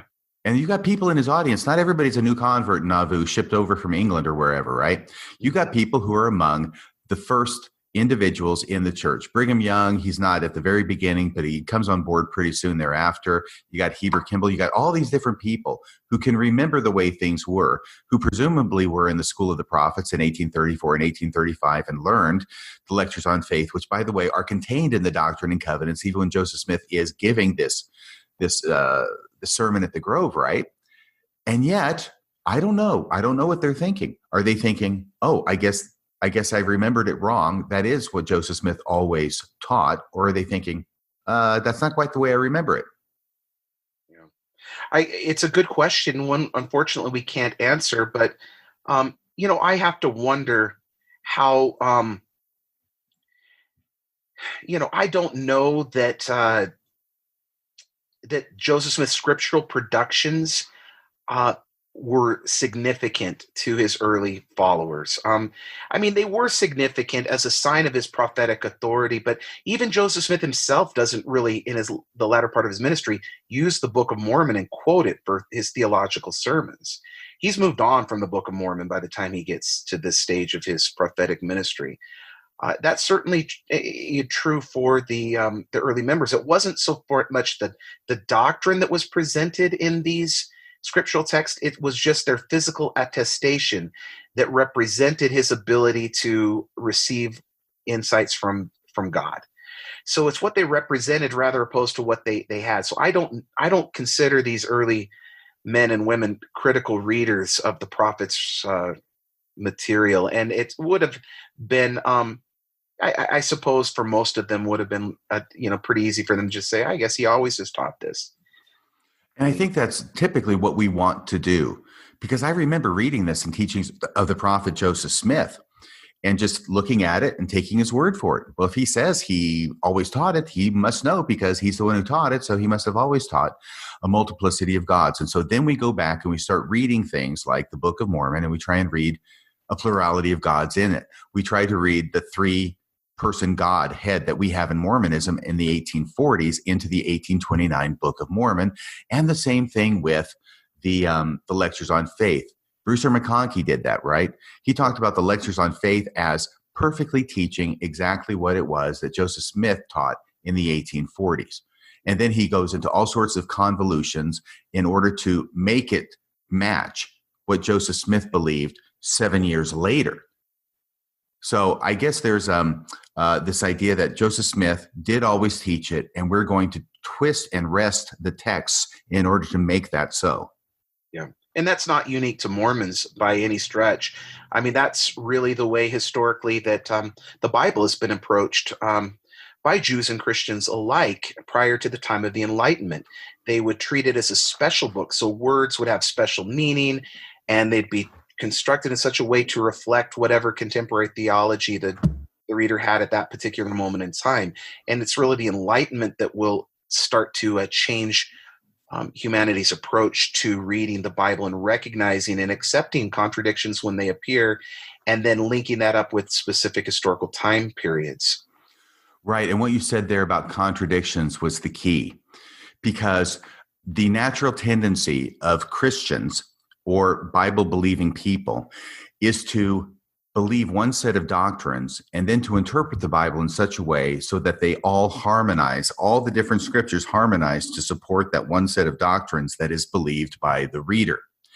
And for Mormons, they even have a bigger job because they've got 4 standard works, right? They got the Bible and the Book of Mormon and the Doctrine and Covenants and the Pearl of Great Price, but they have to go through that same process, and they have to make all 4 standard works support what the current leadership teaches, so that everything has to be harmonized. No contradictions will be allowed, because then that throws a monkey into the wrench or something like that. Yeah. And one of the biggest breakthroughs, I've had a number of turning points in my career, but one of the biggest breakthroughs that I came to understand was that what I was doing was I was trying to harmonize all the scriptures to support one view. And whatever that view is, it applies. But harmonizing all the scriptures to support one view. And what I was doing in order to accomplish that was I was making the scriptures that disagreed with my view agree with it. And I wasn't just looking at what the author was actually saying. So in other words, when I came to the point where I realized my insistence on harmonizing the scriptures prevented me from understanding the scriptures, that was a huge breakthrough. And that through understanding the scriptures and allowing the different authors to have different views and different opinions about different subjects, even gospel-related subjects, even what's necessary for salvation, even what God is like and how many gods there are, and whether there's a council of the gods and whether there's not, whether there's a fight between God and the Tiamat at the beginning of creation, or whether it's something else. When I allowed them to speak for themselves, all of a sudden, I could give up harmonizing the scriptures and I could learn what the scriptures actually had to teach me. Yeah, beautifully said. And my journey, of course, is very similar to that, RFM, in that's it, in essence, what you've defined is historical critical analysis. And that's what I was exposed to as a graduate student, first as a master's student and then as a doctoral student at Brandeis University, and learning to read the Bible that way. And once I was able to read the Bible that way and to see it, text made sense. I didn't have to try to go through all of these convoluted readings to harmonize them, but I could let them speak for themselves and see how they worked historically for that ancient author and an original audience. And that was an exciting journey, because complicated works like Isaiah began to be intelligible. And it's certainly true for even a complicated text like Abraham chapter 3, because that is complicated. I mean, how many times have, I don't know, Latter-day Saints don't focus a lot on the astronomy. They will usually just go down and start reading about the exchange, which we, in the council where Jehovah's chosen and Satan's thrown and cast out as the falling star. But the rest of that is pretty complicated until we start to read it and see it in its 19th century context. And then all of a sudden it starts to make sense. And that's an exciting journey to undertake. I view myself, I don't know, apologists tend to divide the world up into apologists versus critics. And speaking personally, I do not identify as a critic. I identify as a critical reader. But I am not a critic. I'm not a critic of Mormonism or Joseph Smith or any other religion. I love these texts. I'm fascinated with them. As I said in a previous podcast, I love the Book of Abraham as much as John Gee and Carrie Milstein do. I just read it very, very differently. And it reflects my love for putting these texts into their historical context, and in the process then understanding what they're saying and what they were intended to do at the time period. And to me, that's an exciting journey to undertake as an historian. It's something that I love doing. I remember when I was coming to this understanding, I was on a message board, and I can't remember who the poster was, but we were talking about this subject. And I think he's probably the one who helped enlighten me on this. There were a number of things that happened, but we were talking about the scripture in the New Testament where Jesus is talking about, I think it's Psalm chapter, the 82nd Psalm, right? Verse 1 that you were talking about. Sure. Where he talks about, what does he say? Or maybe it's 110. I'm sorry, it's probably 110. But he talks about how he's the Son of God, right? If there be gods many and lords many, that's it. If the scripture, if it says that there be gods many and lords many, and the scripture cannot be broken, why do you condemn me for saying I am the Son of God? Yeah. And he is alluding to Psalm 82 there. You're right. It is 82. Okay, great. He's alluding to that. Yes. So, and so we're talking about this. And then I don't know, it occurred to me that of course, what he's saying is the scripture can't be broken. If it says this and the scripture can't be broken, in other words, you can't break the scripture, you can't interpret it some way other than what it's obviously saying, then why are you getting mad at me for saying I'm the Son of God? Okay, it's a great story, and Mormons use it to good effect, right? Mm-hmm. God's many, Lord's many. But then it occurred to me, it was like a epiphany of sorts, that I break scriptures all the time, or at least I used to when I was reading them, trying to harmonize. When you harmonize everything, you're breaking scriptures right and left to get them to harmonize. And the expression that came to my mind, as if by revelation from God, a still small voice, if you will, said to me, the only scripture that can be broken, no, wait a second. The only scripture that can't be broken is the one you agree with. The only scripture that can't be broken is the one you agree with. I'm trying to do this from memory. I don't have a note here or anything. Yeah. In other words, if you don't agree with the scripture, yeah, you can break it. In fact, you will break it. You will not listen to what the author's saying. You will interpret it some crazy other way to make it not conflict with your beliefs. Yeah, that was it. The only scripture that can't be broken is the one that you agree with. So anyway, that's that. I'm going to end here with this one more statement, okay? I know I said I would end and then I give you the last word. I lied, because there was this one idea that came to me, and this has nothing to do with the scriptures, has nothing to do with astronomy. It does have a little bit to do with Egyptology and scrolls, because here's the idea is that these mummies have scrolls with them. We know from Egyptologists today that the scrolls are funerary documents. It's a book of breathings, which is an abbreviated form of the Book of the Dead, which is a roadmap and a help for the mummy himself or herself to get from the tomb to heaven, or their version of heaven, right? To a place where the sun sets, and to enter into the presence of the gods, including Osiris. Excuse me. So yeah, so this is the point of this. And it has been commented before, and I think I've mentioned it, that it doesn't make really any sense for a person who's relying on this scroll to give them the directions and the passwords and the keys, the signs, the tokens, whatever they need to enter into the presence of the gods, the Egyptian gods. It doesn't make sense that they would have a story about the life of Abraham on the scrolls, right? That's not going to help them at all. Yeah. But then it occurred to me, it's actually worse than that. Because remember what Abraham chapter 1 says about the Egyptian gods. Yeah, that they're false and evil. Yeah, they're idolatrous. There's one true God, that's Jehovah. So it's even worse than that. So it's like, if you're an Egyptian and you have a scroll, and you're going to take this scroll with you into the presence of the Egyptian gods and the presence of Osiris and Isis and all this wonderful stuff that's going to happen to you in your understanding of the afterlife. Why are you going to take with you a book that says that the gods that you hope to win favor with and enter into the presence of are a bunch of hooey? Yeah. You might piss them off a little bit, right? No kidding. It would be like an evangelical Christian saying, I'm going to go to heaven and I'm going to take with me a copy of the Book of Mormon. Yeah. You're not going to be well received. It's a very, very important issue that you raised there, RFM, without question.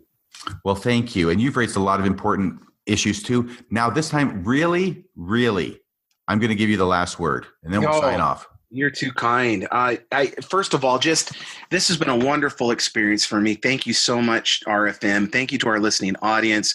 Boy, when I reached out to you, I thought, let's do a couple hours and talk about anachronisms in the text, and it ended up being about 9 hours now, probably by the time it's all said and done.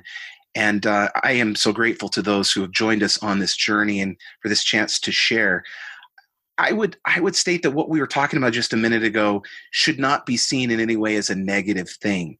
Just the opposite. It certainly has proved that way to me in my life, that inasmuch as I have approached a religious text critically and historically and have seen the contradictions and the various viewpoints that have been presented, it has allowed me to be spiritually independent. So I'll find a part from the Bible, for example, or even from maybe Joseph Smith's text, um, where he deals with racism. Instead of sweeping that under the proverbial apologetic rug, I'll take a look at that and say, no, there it is. Now I understand why it's there, and I disagree. And in the process, therefore, reach further spiritual enlightenment because of identifying. Sorry, I got my little terrier dog that's breaking things up right there. But everybody's a critic. I know. But the point is that it allowed me to be able then to look and to think critically about what was being presented and to pick and choose what I found inspirational in my life. If there's part of the text that I disagree with, I'm free to reject it because I know its origin and I know what it's saying, and I'll learn from it that way. And if there's something that I do agree with and I want to bring into my life, that is good. And that spiritual independence has meant everything for me in my life as I have journeyed through and tried to deal with issues that have been problematic from my perspective that have come to us, well, even through well-meaning church leaders. And I mentioned my own journey in connection with the November 2015 policy. The whole reason I was prepared to look at it critically the way I was is because of this training and background. And I'm so grateful for it because to me, that was an important part of my spiritual journey. So I feel like what we have shared is nothing but positive, because once people recognize it, it creates that type of independence, which will allow them to grow and develop as human beings. And it certainly has proven true in my own life. And so it's a wonderful journey, and one that I'm so grateful that you and I have been able to take together and to share with your audience. Well, thank you so much, David. Speaking globally, from my own personal perspective, being able to delve into these kind of issues and read the text as it is and put it in the context from which it comes and try and see what the authors really mean, it has taken Mormonism, which as a TBM for decades became the most boring subject on the face of the planet. And all of a sudden, when you flip the switch and actually start allowing yourself to look at what's really going on and give yourself the opportunity to say, I accept that, or I don't agree with that. All of a sudden now, Mormonism has become, for me at least, the most fascinating subject on the face of the earth. Yeah, well said. Same for me. Same for me. That's about all for tonight. Until next time, this is Radio Free Mormon, signing off the air.